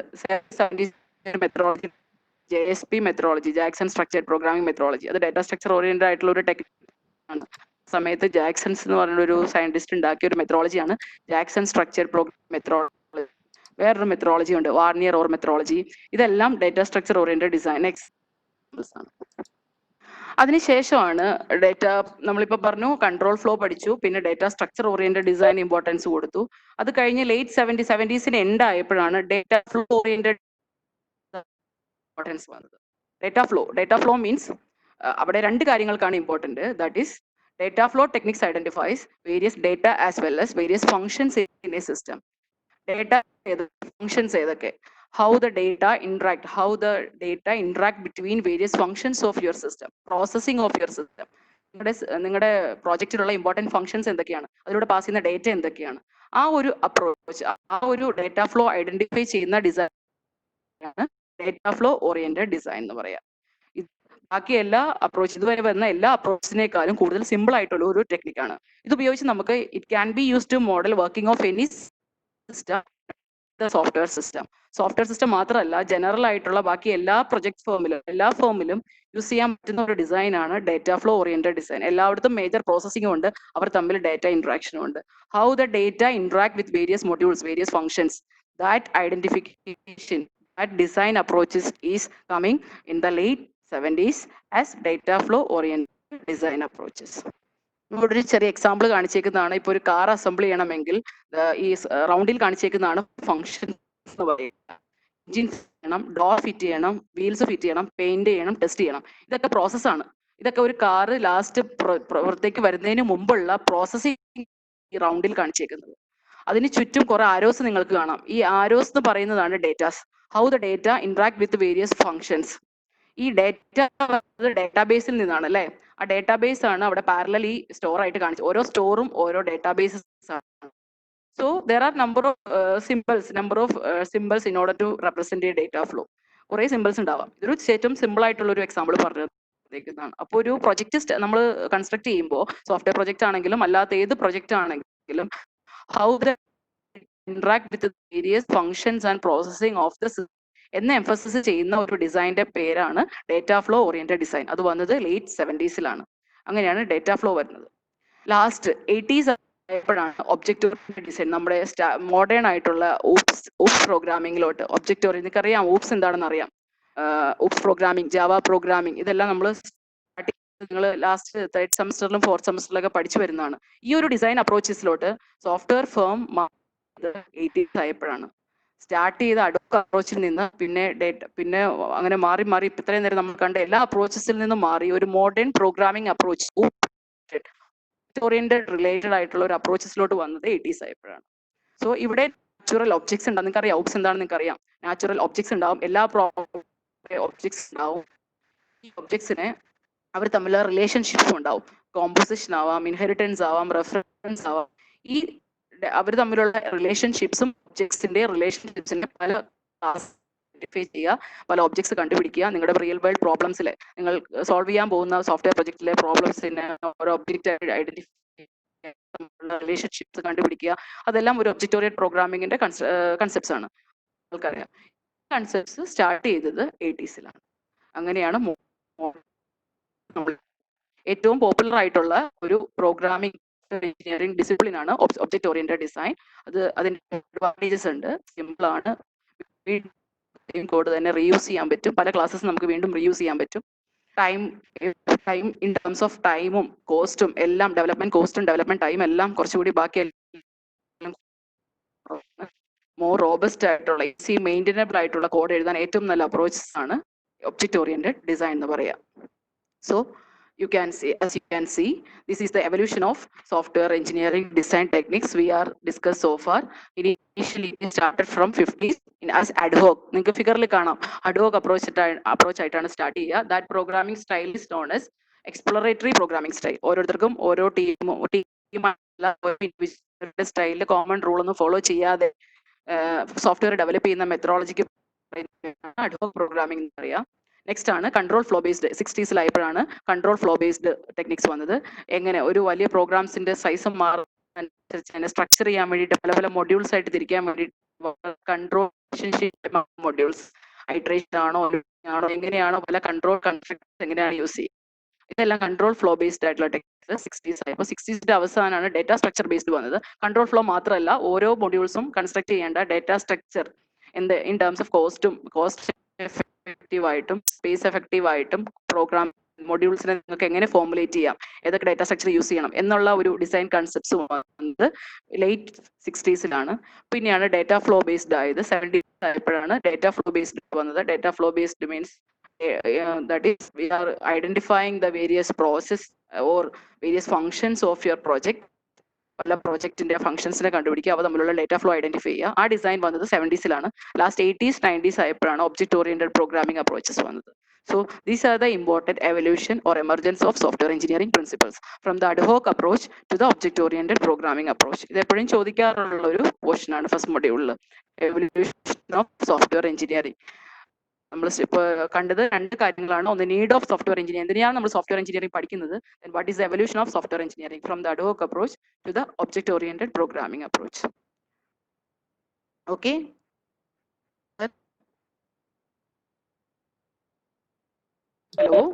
Hello sir. Hello. Sir, ഇപ്പോൾ ഒരു 75% ഇനിയിപ്പോ കുട്ടികളോടൊന്ന് ചോദിച്ചിട്ട് ബാക്കി കണ്ടിന്യൂ ചെയ്യാം. നമുക്ക് 9:50 അധികം സമയം കുട്ടികളുടെ ഭാഗത്തുനിന്ന് വന്നിരിക്കുന്ന സംശയങ്ങളായിട്ടൊന്നും വന്നിട്ടില്ല. സംശയങ്ങളായിട്ട് വന്നിട്ടുണ്ട്. പ്രധാനമായിട്ടും ഈ ഓഡിയോ പ്രശ്നം, നെറ്റ്വർക്കിന്റെ പ്രശ്നം ഒക്കെയാണ് അവർ പറയുന്നത്. അവര് പ്രധാനപ്പെട്ട നമുക്ക് മാർക്ക് ചെയ്യാൻ പറ്റുന്ന സംശയങ്ങളൊന്നും അവരുടെ ഭാഗത്തൊന്നും കാണുന്നില്ല. റേഞ്ചിന്റെ പ്രശ്നം പറയുന്നുണ്ട് കുട്ടികൾ കേട്ടോ. ഹലോ, റേഞ്ച് പ്രശ്നം കുട്ടികൾ പറയുന്നുണ്ട്. സൗണ്ട് ബ്രേക്ക് ആയി പോകുന്ന പ്രശ്നമാണ് കുട്ടികൾ പറയുന്നത്. മെയിനായിട്ട് സൗണ്ട് ബ്രേക്ക് ആവുന്ന പ്രശ്നം പറയുന്നുണ്ട്. അതുകൊണ്ട് സൗണ്ട് ഒന്നും കൂടി ഒന്ന് ക്ലിയർ ആക്കാനായിട്ട് ശ്രമിച്ചത്. നമുക്ക് അധികം സമയം കിട്ടുമെന്ന് അറിയില്ല. 9:50 വേറെ കുട്ടികൾ. റോബിൻ കേൾക്കാമോ? റോബിൻ അൺമ്യൂട്ട് ചെയ്യോ? മൈക്ക് അൺമ്യൂട്ട് ചെയ്ത് കേൾക്കാമല്ലേ? എന്തെങ്കിലും ഡൗട്ട്സ് കുട്ടികളുടെ ഭാഗത്ത് നിന്ന് വന്നിട്ടുണ്ടെങ്കിൽ ടീച്ചറുടെ നോട്ടീസിൽ പെടുത്താം കേട്ടോ. അതാണ് നമ്മൾ എനിക്കും ഈ സൗണ്ടിന്റെ ക്ലൈമറ്റിന്റെ ഒരു പ്രശ്നമുണ്ട്. ഉണ്ട്. അതായിരിക്കും. മലയാളത്തിൽ പറയണമെന്ന് അവർ ആവശ്യപ്പെട്ടിട്ടുണ്ട്. കുറെ കമന്റുകൾ വന്നിട്ടുണ്ട്. മലയാളത്തിൽ പറയണം. അതിന് ശേഷം ഇപ്പൊ ടീച്ചർ കുറച്ച് അതിലേക്ക് വന്നിട്ടുണ്ട്. അപ്പം അങ്ങനെയുള്ള കുറച്ച് കമന്റുകൾ വന്നിട്ടുണ്ട്. പ്രധാനമായിട്ട് ഓഡിയോ ബ്രേക്ക് ആവുന്ന പ്രശ്നം, ഓഡിയോ വീഡിയോ എല്ലാം നമ്മുടെ കൺട്രോളിൽ നിൽക്കുന്ന കാര്യങ്ങളാണ് പ്രശ്നങ്ങൾ. പിന്നെ ഉള്ളത് ഒരു പ്രശ്നം വന്നിരിക്കുന്നത് ഈ ഡാറ്റ ഫ്ലോ ഓറിയന്റഡ് ഡിസൈൻ ഒന്നും കൂടെ ഇത് പറഞ്ഞു കൊടുക്കാമെന്ന് ചോദിച്ചിട്ടുണ്ട് കുട്ടികൾ. ഡാറ്റ ഫ്ലോ ഓറിയന്റഡ് ഡിസൈൻ ഒന്നുകൂടെ എന്ന് എക്സ്പ്ലെയിൻ പറയുന്നുണ്ട്.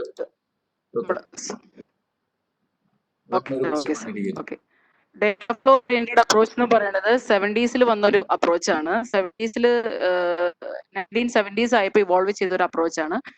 ആ അപ്രോച്ചാണ് ഇപ്പൊ, അതാണ് ഒബ്ജക്റ്റ് ഓറിയന്റഡ് പ്രോഗ്രാമിലോട്ട് കൺവേർട്ട് ചെയ്തേക്കുക, ഒബ്ജക്റ്റ് ഓറിയന്റഡിലോട്ട് പോയേക്കാം. അപ്പോൾ നമ്മൾ അതിലെങ്ങനെയാന്ന് വെച്ചാൽ, ഒരു പ്രോജക്റ്റ് നിങ്ങളൊരു സോഫ്റ്റ്വെയർ ഡെവലപ്പ് ചെയ്യുകയാണെങ്കിൽ അതിനെ പല പല സോഫ്റ്റ്വെയർ ഫങ്ഷൻസ് ആയിട്ട് കഴിയും. അതിൽ രണ്ട് കാര്യങ്ങളാണ് ഇമ്പോർട്ടൻ്റ് ഉള്ളത്.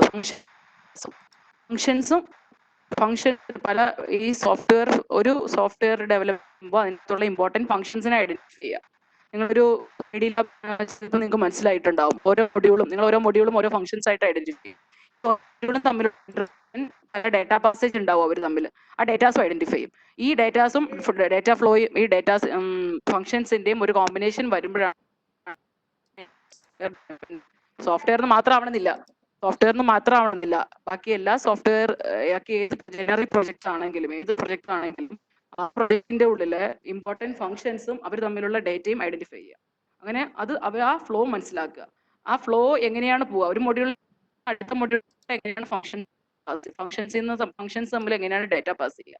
ആ ഒരു ത്രൂ ഡേറ്റാബേസ് നിങ്ങൾ എങ്ങനെ ഡേറ്റ ചെയ്യുന്നു, ആ ഒരു ഡിസൈൻ പറയുന്ന പേരാണ് ഡേറ്റ ഫ്ലോ ബേസ് ഡിസൈൻ എന്ന് പറയുന്നത്. ഇത് നിങ്ങൾ ഡീറ്റെയിൽ ആയിട്ട് DFD പഠിക്കുമ്പോൾ സെക്കൻഡ് ഫേസ് പ്രൊജക്ടിന് നമ്മൾ നെക്സ്റ്റ് കാണാൻ പോകുന്നത് സോഫ്റ്റ്വെയർ എഞ്ചിനീയറിംഗ് ലൈഫ് സൈക്കിൾ ആണ്. ആ ലൈഫ് സൈക്കിളിലെ ഒരു ഇമ്പോർട്ടൻറ്റ് ഫേസ് ആണ് ഈ ഡിസൈൻ എന്ന് പറയുക. ഡിസൈനിൽ ഉണ്ടാക്കുന്ന ഒരു സംഭവമാണ് എന്ന് പറയുക. ഡീറ്റെയിൽ ആയിട്ട് ആ സമയത്ത് പഠിക്കുന്നതാണ്. ഈ നീഡ് ഓഫ് സോഫ്റ്റ്വെയർ എഞ്ചിനീയറിംഗ് എന്ന് ചുരുക്കി പറയാവുന്ന ഒരു സംശയം വന്നിട്ടുണ്ട്. നീഡ് ഓഫ് സോഫ്റ്റ്വെയർ എഞ്ചിനീയറിംഗ് എന്ന് ചെറിയ വാക്കുകളിൽ പറയാവുന്ന ഒരു സംശയം. നിങ്ങളൊരു നല്ല സോഫ്റ്റ്വെയർ എഞ്ചിനീയർ ആവാനും കോസ്റ്റ് എഫക്റ്റീവ് ആയിട്ട് ടൈംലി തീർക്കാൻ പറ്റുന്ന ഒരു നല്ല സോഫ്റ്റ്വെയറിനെ ഇവോൾവ് ചെയ്യാൻ വേണ്ടിയിട്ട് നമ്മൾ വെറുതെ ഒരു ടീം വെറുതെ എങ്ങനെയെങ്കിലും ഇരുന്ന് വർക്ക് ചെയ്താൽ നല്ലൊരു സോഫ്റ്റ്വെയർ ആവില്ല. അപ്പോൾ അവർ ചില പ്രിൻസിപ്പിൾസ് ഫോളോ ചെയ്യേണ്ടതുണ്ട്. നല്ല കോസ്റ്റ് എഫക്റ്റീവ് ആയിട്ടുള്ള സിസ്റ്റമായിട്ട് ചില പ്രിൻസിപ്പിൾസ് ഫോളോ ചെയ്യേണ്ടതുണ്ട്. ആ പ്രിൻസിപ്പിൾസ് എങ്ങനെയൊക്കെ അപ്ലൈ ചെയ്യണം വേണ്ടിയിട്ടാണ് നമ്മൾ സോഫ്റ്റ്വെയർ എഞ്ചിനീയറിംഗ് പഠിക്കുക. ചെറിയ പ്രോബ്ലംസ് ആണെങ്കിൽ ഓരോരുത്തർക്ക് അവനവരുടേതായ രീതിയിൽ ഇരുന്ന് ചെയ്യാം. വലിയ പ്രൊജക്ട് സൈസ് കൂടുന്നതനുസരിച്ച് എങ്ങനെ അവർ തമ്മിലുള്ള ഇന്ററാക്ഷൻ എങ്ങനെ കമ്മ്യൂണിക്കേറ്റ് ചെയ്യണം, എങ്ങനെ ഒരു സ്ക്രാച്ചിൽ നിന്ന് നമ്മൾ വീട് പണിയുമ്പോൾ പ്ലാനിൽ നിന്ന് എങ്ങനെ ഒരു ബിൽഡിംഗ് ഉണ്ടായോ അതേപോലെ നമ്മുടെ യൂസറിന്റെ റിക്വയർമെന്റ്സ് നമ്മൾ ആദ്യം യൂസറുമായിട്ടാണ് ഇന്ററാക്ട് ചെയ്യുക. യൂസറിന്റെ ആവശ്യത്തിനനുസരിച്ചാണ് നിങ്ങൾ സോഫ്റ്റ്വെയർ ഉണ്ടാക്കുക അല്ലെ, നിങ്ങളുടെ ക്ലയന്റ്സിന്റെ ആവശ്യത്തിനനുസരിച്ചാണ്. ഈ ക്ലയൻസിന്റെ ആവശ്യം തൊട്ട് ആ ആവശ്യങ്ങളെ നിങ്ങൾ എങ്ങനെ ഒരു സോഫ്റ്റ്വെയർ ആക്കി മാറ്റുന്നു, സോഫ്റ്റ്വെയറിന്റെ ലൈഫ് സൈക്കിളിലൂടെ നിങ്ങൾ എങ്ങനെ പോകുന്നു എന്ന് മനസ്സിലാക്കാൻ വേണ്ടിയിട്ടാണ് ലൈഫ് സൈക്കിൾ മനസ്സിലാക്കാൻ വേണ്ടി. അതുപോലെ തന്നെ ഒരു അഡ്ഹോക്ക് എന്ന് പറയുന്നത് എന്താ ഉദ്ദേശിക്കുന്നത് ചോദിച്ചിട്ടുണ്ട്. അഡ്ഹോക്ക് 1950s ഏറ്റവും ആദ്യം സ്റ്റാർട്ട് ചെയ്ത പ്രോഗ്രാമിംഗ് മെത്തഡോളജി പറയുന്ന ഒരു പേരാണ് ad hoc programming methodology or exploratory programming methodology. ഏറ്റവും ആദ്യം നമ്മൾ കണ്ടില്ലേ അസംബ്ലി ലാംഗ്വേജിന്റെ സ്റ്റാർട്ടിങ് 100 ലൈൻസ് ഉള്ള കോഡ്. ഓരോരുത്തരും ഓരോ പ്രോഗ്രാമിങ്ങിനും ഓരോ പ്രോഗ്രാമേഴ്സിനും അവരുടെ പ്രോഗ്രാമിംഗ് സ്റ്റൈൽസ് ആയിരിക്കും. അവർക്ക് കോമൺ ആയിട്ട് റൂൾസ് ഒന്നും ഉണ്ടാവില്ല. ഓരോരുത്തരും അവരവരുടെ ഇഷ്ടത്തിന് പ്രൊജക്ട് ചെയ്യുന്നു, യൂസർക്ക് കൊടുക്കുന്നു. അപ്പോൾ ചെറിയ ഡെവലപ്പ് ചെയ്യുന്നു. ആ സ്റ്റൈലിന് പറയുന്ന പേരാണ് ad hoc programming style. Programming style പേരാണ് അഡ്ഹോക്ക് പ്രോഗ്രാമിംഗ് സ്റ്റൈൽ. അവര് പലരും കുട്ടികൾ സ്ലൈഡുകൾ ഒന്ന് ഷെയർ ചെയ്യാവുന്നുള്ള ഒരു ആവശ്യം ഉന്നയിച്ചിട്ടുണ്ട്. സ്ലൈഡ് ഷെയർ അവർക്ക് അത് അവൈലബിൾ ആക്കാനുള്ള നടപടി നമുക്ക് എടുക്കാം അല്ലേ? നമുക്ക് ഷെയർ ചെയ്യാലോ. Okay sir. ഇനി സ്ട്രക്ചേർഡ് പ്രോഗ്രാമിംഗ് കുറച്ച് പോർഷൻസ് ഒരു 10 മിനിറ്റ് കൺട്രോൾ ഫ്ലോ ബേസ്ഡ് ടെക്നിക്സിൽ വരുന്ന ഒരു പ്രോഗ്രാമിംഗ് മെത്തഡോളജിയാണ് സ്ട്രക്ചർഡ് പ്രോഗ്രാമിംഗ്. സ്ട്രക്ചർഡ് പ്രോഗ്രാമിംഗ് എന്ന് പറയുമ്പോൾ മൊഡ്യൂൾസ് ആയിട്ട് ഡിവൈഡ് ചെയ്യുക. പ്രോജക്ട് പ്രോഗ്രാമിംഗ് മൊഡ്യൂൾസ് ആയിട്ട് ഡിവൈഡ് വലിച്ച ആദ്യം അവസാനം വരെ ഒറ്റ നമുക്കറിയാം. ഫംഗ്ഷൻസ് ആയിട്ട് നിങ്ങൾക്ക് സീലൊക്കെ നിങ്ങൾ പഠിച്ചിട്ടുണ്ട്. ഫംഗ്ഷൻസ് ഒക്കെ ആയിട്ട് എഴുതാൻ ഓരോരോ ഫംഗ്ഷൻസ് ആയിട്ട് ഡിവൈഡ് ചെയ്യാൻ പഠിച്ചിട്ടുണ്ട്. ഒരു വലിയ പ്രോബ്ലംസ് വരുമ്പോൾ ഫംഗ്ഷൻസ് ആയിട്ട് എങ്ങനെ ഡിവൈഡ് ചെയ്യാം, അങ്ങനെ ഒരു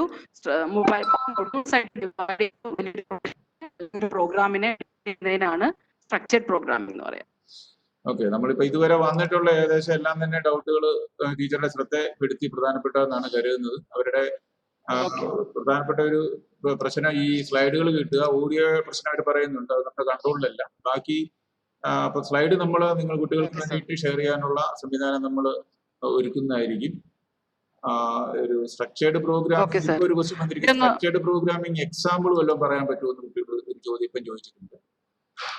ഇപ്പോ നിങ്ങൾ ഇപ്പോ സീല് ഫോർ എക്സാമ്പിൾ നിങ്ങൾ സീൽ എഴുതുമ്പോ സീൽ ഒരു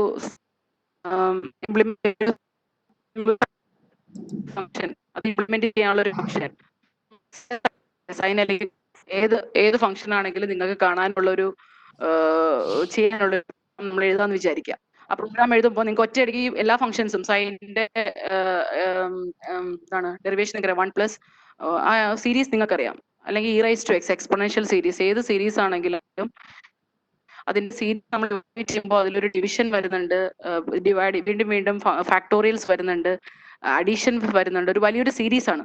ആ സീരീസ് നമ്മൾ എഴുതുമ്പോൾ ആദ്യം അവസാനം വരെ നമ്മൾ മെയിനിൽ എഴുതാതെ നമ്മൾ എന്ത് ചെയ്യും, അതിനെ ഡിവിഷനും ഫാക്ടോറിയലൊക്കെ പല പല മൊഡ്യൂൾസ് ആയിട്ട് ഡിവൈഡ് ചെയ്ത് അവർ തമ്മിൽ ഡാറ്റ ഇന്ററാക്ട് ചെയ്തിട്ടാണ് നമ്മൾ പ്രോഗ്രാം എഴുതുക. അതിനെയാണ് സ്ട്രക്ചേർഡ് പ്രോഗ്രാമിംഗ് എന്ന് പറയുക. അതായത് പല മൊഡ്യൂൾസ് ആയിട്ട് സീക്വൻഷ്യലി ഉള്ള പ്രോഗ്രാമിനെ പല ഐട്രേഷൻ വഴിയും, പല ഐട്രേഷൻസ് ഉണ്ടെങ്കിലും അതിനെ ലൂപ്പിംഗ് ഉണ്ടെങ്കിലും അതിനെ പല പല മൊഡ്യൂൾസ് ആയിട്ട് ഡിവൈഡ് ചെയ്ത് അങ്ങനെ അവർ തമ്മിൽ ഡാറ്റ പാസ് ചെയ്ത് കറക്റ്റ് ആയിട്ട് ഒരു സിസ്റ്റമാറ്റിക് ആയിട്ട് ഒരു പ്രോഗ്രാം എഴുതുന്ന രീതിക്കാണ് ഒരു സ്ട്രക്ചേർഡ് പ്രോഗ്രാമിംഗ് എന്ന് പറയാം. ഓക്കെ, നമുക്ക് കണ്ടിന്യൂ ചെയ്താലേ ടീച്ചർ. നിങ്ങൾക്ക് പാർട്ടിസിപ്പൻസിനോട് പറയാനായിട്ട് നമ്മൾ ഈ ഓഡിയോ, ഇതിന്റെ വീഡിയോ നമ്മൾ സോഷ്യൽ മീഡിയയിൽ നിങ്ങൾക്ക് അവൈലബിൾ ആക്കും. അതോടൊപ്പം തന്നെ ഇതിന്റെ ട്രാൻസ്ക്രിപ്റ്റ്സ് ഒക്കെ നിങ്ങൾക്ക് അവൈലബിൾ ആക്കും. നമുക്ക് കണ്ടിന്യൂ ചെയ്യണം. നമ്മുടെ പരിമിതിയുണ്ട്, അതിനുള്ളിൽ നമുക്ക് ഇത് തീർക്കണം. അപ്പോൾ teacher please continue. Okay sir. So നമ്മളിപ്പോൾ സോഫ്റ്റ്വെയർ എഞ്ചിനീയറിംഗിന്റെ നീഡും കണ്ടു, അതിന്റെ എവല്യൂഷനും കണ്ടു. അഡ്ഹോക് അപ്രോച്ച് തൊട്ട് ഒബ്ജക്റ്റ് ഓറിയന്റഡ് വരെ എങ്ങനെയാണ് സോഫ്റ്റ്വെയർ എഞ്ചിനീയറിംഗ് കണ്ടു. ഇനി നമ്മൾ കാണാൻ പോകുന്നത് എന്താണ്, ഈ നമ്മളിപ്പോ മോഡേൺ അപ്രോച്ചിൽ എത്തി നിൽക്കുകയാണ്, ഒബ്ജക്റ്റ് ഓറിയന്റഡ് പ്രോഗ്രാമിംഗ് അപ്രോച്ചിൽ നിൽക്കുകയാണ്. അതും നമ്മൾ ഏറ്റവും ആദ്യം പറഞ്ഞ എക്സ്പ്ലോറേറ്ററി സ്റ്റൈൽ ഓഫ് പ്രോഗ്രാമിംഗ് തമ്മിൽ എന്തൊക്കെ ഡിഫറൻസ് നിങ്ങൾക്ക് തോന്നി?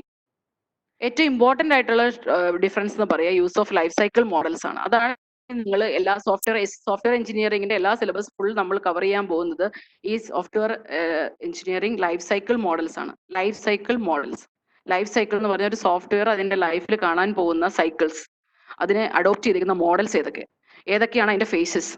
ആ ഫേസസ് ആണ് that is software is developed through A well defined stages. ഏതൊക്കെ സ്റ്റേജിലൂടെയാണ് സോഫ്റ്റ്വെയർ പോവുക? ഏറ്റവും ആദ്യം സ്റ്റാർട്ട് ചെയ്യുന്ന സ്റ്റേജ് ആണ് റിക്വയർമെന്റ് അനാലിസിസ് ആൻഡ് സ്പെസിഫിക്കേഷൻ. ഒരു റിക്വയർമെന്റ് അനാലിസിസ് എന്ന് പറഞ്ഞാൽ നിങ്ങൾ സോഫ്റ്റ്വെയർ ഡെവലപ്പ് ചെയ്യാൻ തുടങ്ങുന്നതിന് മുമ്പ് നമ്മൾ ക്ലയൻസുമായിട്ട് സംസാരിക്കണം. അവരുടെ റിക്വയർമെന്റ് ആവശ്യങ്ങളെ അനലൈസ് ചെയ്യുക, അതിനെ എഴുതി വെക്കുക. ആ ആവശ്യങ്ങൾ എന്തൊക്കെയാണ് നമ്മൾ മനസ്സിലാക്കുക, അതിനെ ഡിസൈൻ ചെയ്യുക, കോഡ് ചെയ്യുക, ടെസ്റ്റ് ചെയ്യുക, മെയിൻറ്റെയിൻ ചെയ്യുക, അവർക്ക് കൊടുക്കുക. അങ്ങനെ പല പല സ്റ്റേജസിലൂടെയാണ്. അത് നിങ്ങൾ അടുത്ത സെഷനിൽ, സോഫ്റ്റ്വെയർ എഞ്ചിനീയറിംഗിന്റെ അടുത്ത സെഷനിൽ നിങ്ങൾ ഡീറ്റെയിൽ ആയിട്ട് പഠിക്കും. ആ ഒരു മെത്തേഡ് വന്നതാണ് മോഡേൺ അപ്രോച്ചും മോഡേൺ പ്രോഗ്രാമിംഗ് അപ്രോച്ചും എക്സ്പ്ലോറേറ്ററി പ്രോഗ്രാമിംഗ് അപ്രോച്ചും തമ്മിലുള്ള ഏറ്റവും വലിയ difference. That is the use of cycle models. That is life cycle means the software, that is a cycle the software going through during its life. അതിന്റെ ലൈഫിൽ അത് കടന്നു പോകുന്ന ചില ഫേസസ്, ഏതൊക്കെ ഫേസസിലൂടെ കടന്നു പോകുന്നു? റിക്വയർമെന്റിനെ അനലൈസ് ചെയ്യുന്നു, അതിനെ എഴുതി വെക്കുന്നു, അതിനെ ഡിസൈൻ ചെയ്യുന്നു, കോഡ് ചെയ്യുന്നു, ടെസ്റ്റ് ചെയ്യുന്നു, അവസാനം യൂസർക്ക് കൊടുക്കുന്നു. ഈ ഫേസസിലൂടെ ഒക്കെ പോയി കഴിയുമ്പോൾ അവർക്ക് അങ്ങനെ ഒരു സിസ്റ്റം പണ്ട് ഉണ്ടായിരുന്നില്ല, എക്സ്പ്ലോറേറ്ററി പ്രോഗ്രാമിംഗ് സ്റ്റൈൽ ഉണ്ടായിരുന്നില്ല. അതാണ് ഏറ്റവും ഡിഫറൻസ്. സോ മോഡേൺ അപ്രോച്ചസിൽ ഈ ഓരോ ഫേസിലും എറേഴ്സ് കണ്ടുപിടിക്കുകയായിരുന്നു. മോഡേൺ അപ്രോച്ചസിൽ പണ്ട് എറേഴ്സ് കണ്ടുപിടിക്കുന്നത്, പണ്ടൊക്കെ ഒരു സോഫ്റ്റ്വെയർ ഉണ്ടാക്കി കഴിഞ്ഞാൽ എറർ കണ്ടുപിടിക്കുന്നത് ഏറ്റവും ലാസ്റ്റ് ആണ്, യൂസർക്ക് കൊടുത്തു കഴിഞ്ഞ ശേഷമാണ്. എറർ എന്ന് പറയുന്നത് ടെസ്റ്റിങ്ങിന്റെ സമയത്ത് മാത്രമേ കണ്ടുപിടിക്കാന്നുള്ളൂ. ഇപ്പോൾ ഓരോ ഫേസും ഇൻഡിപെൻഡന്റ് ആയതുകൊണ്ട്, ഓരോ ഫേസും സെപ്പറേറ്റ് ആയതുകൊണ്ട് ഓരോ ഫേസിലും എറേഴ്സിനെ നമുക്ക് സോൾവ് ചെയ്ത് പോകാൻ പറ്റും. അതാണ് മോഡേൺ അപ്രോച്ചിന്റെ ഏറ്റവും വലിയൊരു advantage. So exploratory style errors are detected only during testing. ഇപ്പൊ എങ്ങനെയാന്ന്, ഇപ്പോ എറേഴ്സിനെ അല്ല, ഓരോ ഫേസിലും focus is errors are found in each phase of the software development phase. നേരത്തെയൊക്കെ എന്ന് പറഞ്ഞാൽ നമ്മൾ ഇപ്പോഴും ചിന്തിക്കുന്നത് കോഡിംഗ് എന്നാണ്, പ്രോഗ്രാം ഡെവലപ്മെന്റ് എന്ന് പറയുന്നത് കോഡിംഗ് ആണെന്നാണ് വിചാരിക്കുക. പക്ഷേ എക്സ്പ്ലോറേറ്ററി സ്റ്റൈൽ അങ്ങനെയായിരുന്നു. ഓരോരുത്തരും അവരുടേതായ രീതിയിൽ കോഡ് ചെയ്യാൻ മാത്രമായിരുന്നു, അതിനൊരു അനാലിസിസോ ഡിസൈനോ ഒന്നും മുമ്പ് ഉണ്ടായിരുന്നില്ല. കോഡിംഗ് മൊത്തമായിട്ട് എന്ന് പറയുന്നതായിരുന്നു പ്രോഗ്രാം ഡെവലപ്മെന്റ്. പക്ഷേ now coding is only a part of development. Software ഡെവലപ്മെന്റിന്റെ ഒരു പാർട്ടാണ് കോഡിംഗ്. അതിന് മുന്നേ കുറെ പണികൾ ചെയ്യാനുണ്ട്. ഇപ്പൊ നേരത്തെ കണ്ട സ്റ്റേജസ് എല്ലാം റിക്വയർമെന്റ് അനാലിസിസ്, ഡിസൈൻ, ഇങ്ങനെ പറയുന്ന കുറെ ഇമ്പോർട്ടന്റ് ആയിട്ടുള്ള സ്റ്റേജസ് കഴിഞ്ഞിട്ടാണ് കോഡിംഗ് വരിക. കോഡിംഗ് എന്ന് പറയുന്നത് ഒരു വലിയ ഡെവലപ്മെന്റിന്റെ ഒരു പാർട്ട് മാത്രമാണ്. അങ്ങനെയാണ് സോഫ്റ്റ്വെയർ നമ്മൾ ട്രീറ്റ് ചെയ്യുക. സോ ഏറ്റവും ഇമ്പോർട്ടന്റ് മോഡേൺ സ്റ്റൈൽ ഏറ്റവും ഇമ്പോർട്ടന്റ് കൊടുക്കുന്ന ഒരു ഫേസ് ആണ് റിക്വയർമെന്റ് സ്പെസിഫിക്കേഷൻ, റിക്വയർമെന്റ് അനാലിസിസ്. അതാണ് നമ്മൾ സെക്കൻഡ് മൊഡ്യൂൾ ആദ്യം പഠിക്കാൻ പോകുന്നത്. ഈ വേരിയസ് ഫേസസിനെ കുറിച്ചാണ് സെക്കൻഡ്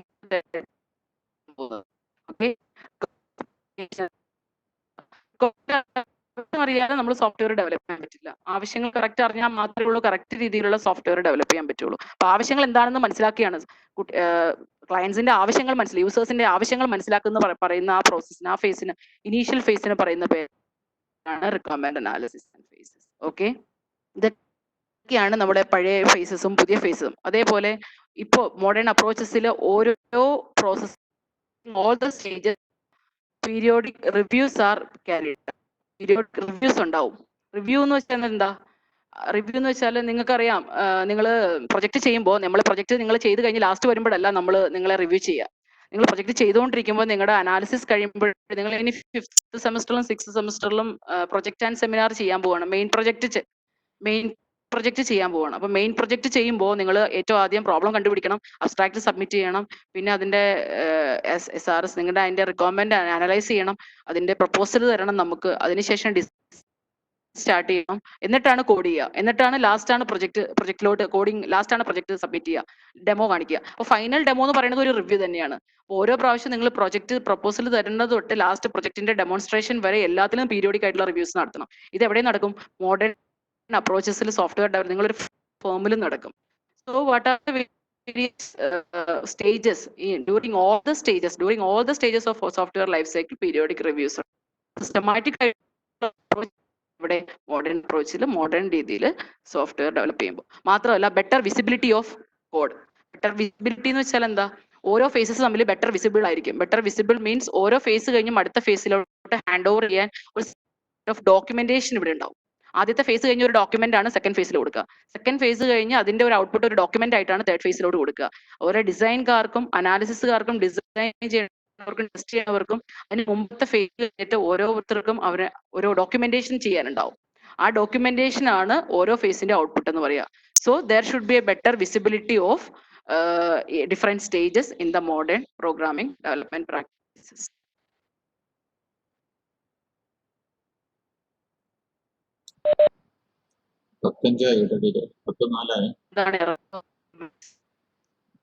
ഓക്കെ സർ.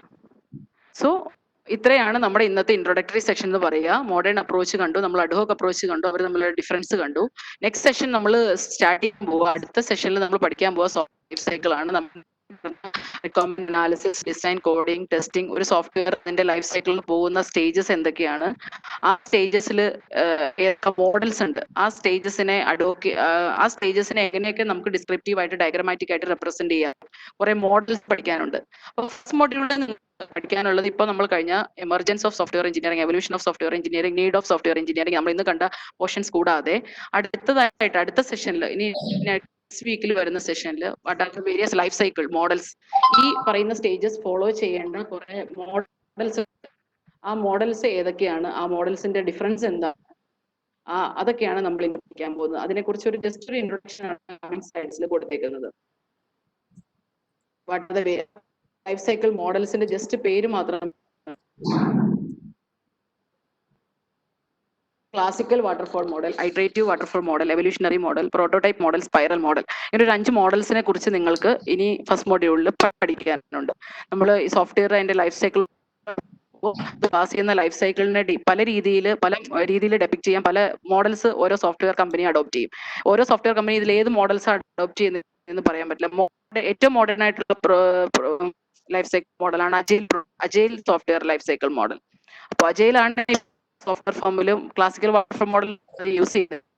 നമുക്ക് പഴയ ക്ലാസിക്കൽ വാട്ടർഫോൾ മോഡലിലോട്ട് അജൈൽ സോഫ്റ്റ്വെയർ ഡെവലപ്മെന്റ് വരെ എല്ലാ മോഡൽസും പഠിക്കണം. ഈ ഏതെങ്കിലും ഒരു മോഡലായിരിക്കും ഒരു സോഫ്റ്റ്വെയർ ഫേമിൽ ഉണ്ടാവുക. ഈ മോഡൽ വഴി സോഫ്റ്റ്വെയർ കടന്നു പോവുക. അനാലിസിസ് തൊട്ട് ലാസ്റ്റ് മെയിൻ്റനൻസ് വരെ, ടെസ്റ്റിംഗ് തൊട്ട് മെയിൻ്റനൻസ് വരെ എല്ലാ ഫേസസിലൂടെയും സോഫ്റ്റ്വെയർ കടന്നു പോവുക. ഏതെങ്കിലും ഒരു മോഡൽസ് അവർ അഡോപ്റ്റ് ചെയ്യും.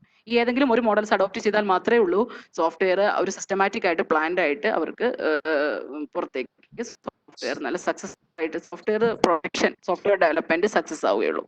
ഇതാണ് നമ്മുടെ ഫസ്റ്റ് മോഡ്യൂൾ സമ്മറി എന്ന് പറയുമ്പോൾ നമ്മൾ കണ്ടു. What is the definition of software engineering? Software engineering is the systematic collection of a number of software programming experiences together with the innovations made by the researchers. ഞാൻ പറഞ്ഞു ഏറ്റവും ആദ്യം ഈ researchers made ചെയ്യുന്ന ഇന്നോവേഷൻസ് കൂടാതെ programming എക്സ്പീരിയൻസിന്റെ രണ്ടിന്റെയും കൂടെ ഒരു സിസ്റ്റമാറ്റിക് കളക്ഷൻ പറയുന്ന പേരാണ് ഡിസിപ്ലിന് സിസ്റ്റമാറ്റിക് ആയിട്ടുള്ള എഞ്ചിനീയറിംഗ് ഡിസിപ്ലിൻ കളക്ഷന് പറയുന്ന പേരാണ് software engineering. Definition of software engineering. Software എഞ്ചിനീയറിംഗിന്റെ ഡെഫിനേഷൻ എപ്പോഴും ചോദിക്കാറുണ്ട്. സോ ഇനി നെക്സ്റ്റ് നിങ്ങൾ കാണാൻ പോകുന്നത് അടുത്ത നമ്മളിപ്പോൾ അതിന്റെ നീഡ് ഓഫ് സോഫ്റ്റ്വെയർ എഞ്ചിനീയറിംഗ് കണ്ടു, എമർജൻസ് കണ്ടു, പിന്നെയാണ് ലൈഫ് സൈക്കിൾ മോഡൽ സ്റ്റാർട്ട് ചെയ്യാം. ഇനി നിങ്ങൾ അടുത്ത ദിവസങ്ങളിൽ what are the various life cycle models, നമ്മളിപ്പോൾ പേര് പറഞ്ഞ കുറച്ച് മോഡൽസിന്റെ പേര് പറഞ്ഞു, അത് എന്തെല്ലാമാണെന്ന് നിങ്ങൾ കാണും. ഓക്കെ, എന്തുകൊണ്ടാണ് ഒരു പർട്ടിക്കുലർ ലൈഫ് സൈക്കിൾ മോഡലിനെ നമ്മൾ ഒരു സോഫ്റ്റ്വെയർ ഫോം ഫോളോ ചെയ്യേണ്ട ആവശ്യകത എന്താണ്, എന്തൊക്കെയാണ്, അതൊക്കെ നമ്മൾ നേരത്തെ കണ്ട കാര്യം. ഈ നമ്മളിപ്പോ കണ്ട സ്ലൈഡിന്റെ റെഫറൻസ് എന്ന് പറയാ Rajib Mall fundamentals of software engineering എന്ന് പറഞ്ഞൊരു ടെക്സ്റ്റ് ആണ്. സർ, അതിനിടയ്ക്ക് ഒരു സംശയം വന്നിട്ടുള്ളത് സോഫ്റ്റ്വെയർ ക്രൈസിസ് എന്താണെന്ന് ജസ്റ്റ് ഒന്ന് പറയാവുന്ന ഒരു കുട്ടി ചോദിച്ചിട്ടുണ്ട്. മീൻസ് ഓക്കെ ക്രൈസിസ് എന്ന് പറഞ്ഞാൽ സോഫ്റ്റ്വെയറിൽ ഫോളോ ചെയ്യുന്ന സോഫ്റ്റ്വെയറിന്റെ ക്രൈസിസ്, സോഫ്റ്റ്വെയർ ഫോമിൽ അവര് ചെയ്യുന്ന ബുദ്ധിമുട്ടുകൾ എന്തൊക്കെ ബുദ്ധിമുട്ടുകളാണ്. സോ ഇപ്പൊ അതിന്റെ കുറച്ച് എക്സാമ്പിൾസ് നമ്മൾ കണ്ടു. സോഫ്റ്റ്വെയർ ടൈംലി ഇപ്പൊ അവർക്ക് 6 മാസം കൊടുക്കേണ്ട പ്രൊജക്ട് ഉണ്ടാവും, 1 വർഷം കൊണ്ട് കൊടുക്കേണ്ട പ്രൊജക്ട് ഉണ്ടാവും. നമ്മുടെ കയ്യിലുള്ള റിസോഴ്സ് ഒപ്റ്റിമം ആയിട്ട് യൂസ് ചെയ്ത് 6 മാസം കൊണ്ട് കൊടുക്കാൻ പറ്റുമോ? നമ്മുടെ സോഫ്റ്റ്വെയർ ഫേമിൽ കുറെ എഞ്ചിനീയേഴ്സ് ഉണ്ട്, നമ്മുടെ കയ്യിൽ റിസോഴ്സസ് ഉണ്ട്. റിസോഴ്സ് എന്ന് പറയുമ്പോൾ എഞ്ചിനീയേഴ്സ് മാൻ പവർ ഉണ്ടാവും, സിസ്റ്റം നമ്മുടെ ബാക്കി ഹാർഡ്വെയർ സോഫ്റ്റ്വെയർ പാർട്ട് എല്ലാം ഉണ്ടാവും. എല്ലാം ഒപ്റ്റിമമായിട്ട് യൂസ് ചെയ്ത് നമുക്ക് ടൈംലി മാനറിൽ കൊടുക്കാൻ പറ്റുന്നുണ്ടോ സോഫ്റ്റ്വെയറിനെ? പക്ഷെ പല പ്രൊജക്റ്റും പറ്റാറില്ല. ചിലപ്പോൾ സോഫ്റ്റ്വെയർ ക്രൈസിസ് ഉണ്ടാവാറുണ്ട്, ചിലപ്പോൾ ടൈം എക്സ്പെൻസീവ്, ചിലപ്പോൾ ഇതെല്ലാം ചെയ്ത് കഴിയുമ്പോൾ പൈസ കൂടി പോകും, എക്സ്പെൻസീവ് ആയി പോകും. ഡെലിവറി ഡേറ്റ് കറക്റ്റ് 6 മാസം കൊണ്ട് കൊടുക്കാൻ പറ്റണമെന്നില്ല, ചിലപ്പോൾ 1 വർഷമായി പോകും. എങ്ങനെ വേണമെങ്കിൽ ടൈം നീണ്ടു പോകാറുണ്ട്. ഇതിന്റെ എല്ലാം ഈ സോഫ്റ്റ്വെയറിൽ അവർ മെറ്റ് ചെയ്യുന്ന ബുദ്ധിമുട്ടുകൾക്ക് പറയുന്ന ഓവറോൾ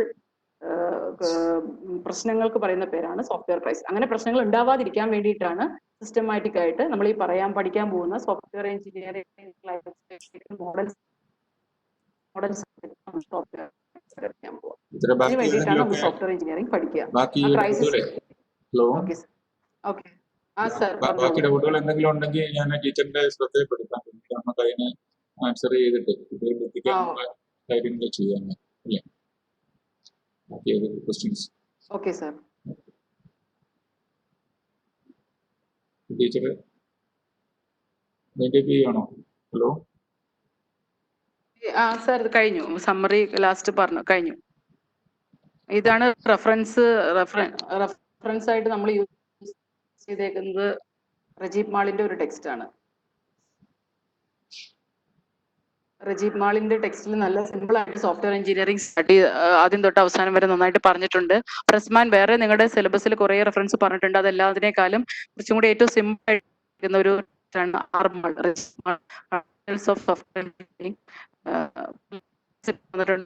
എഡിഷൻസ് ഒക്കെ ഉണ്ട്. നിങ്ങൾക്ക് ഏറ്റവും സിമ്പിൾ ആയിട്ട് സോഫ്റ്റ്വെയർ എഞ്ചിനീയറിംഗിന്റെ പ്രിൻസിപ്പിൾ, ലൈഫ് സൈക്കിൾ മോഡൽസും സ്റ്റേജസ് എല്ലാം പഠിക്കാൻ പറ്റിയ ഒരു ടെക്സ്റ്റ് ആണ്. ഈ ടെക്സ്റ്റ് ലൈബ്രറിയിൽ അവൈലബിൾ ആണ്. അപ്പോൾ നിങ്ങൾ അതിന്റെ സോഫ്റ്റ് കോപ്പീസും അവൈലബിൾ ആണ്. അപ്പോൾ ഇതെടുത്ത് സ്റ്റാർട്ട് ചെയ്യാം കേട്ടോ. ഓക്കെ. ഹലോ സർ പറഞ്ഞോളൂ. ഓക്കെ. അപ്പോൾ മൊത്തം എല്ലാ പാർട്ടിസിപ്പൻസിന് വേണ്ടിയിട്ടും സിറ്റിന് വേണ്ടിയിട്ടും ഒക്കെ ഉള്ള ഞാൻ ഇത്ര നേരം വളരെ പ്രൊഫഷൻ്റ് ആയിട്ട് നമുക്ക് 1 മണിക്കൂറിന് മുകളിൽ സോഫ്റ്റ്വെയർ എഞ്ചിനീയറിംഗ് ഫസ്റ്റ് യൂണിറ്റിൻ്റെ ആദ്യത്തെ സെഷൻ നമുക്ക് കംപ്ലീറ്റ് ചെയ്തു തന്ന നിഷാമോൾ പി എച്ച് ടീച്ചറിനുള്ള എല്ലാ നന്ദിയും അറിയിക്കുകയാണ്. Thank you very much. Thank you sir. അതുപോലെ തന്നെ പാനലിൽ നമ്മുടെ റോബിൻ സാർ ഉണ്ടായിരുന്നു. റോബിൻ, നിഷാമോള്, ഞാൻ നടത്തിയത്. അതിന് വേണ്ടിയിട്ടുള്ള സപ്പോർട്ട് തന്ന സാഫിനും അതുപോലെ തന്നെ ചിത്രമല്ല എന്ന് നന്ദി അറിയിക്കുകയാണ്. Thank you. Thank you sir.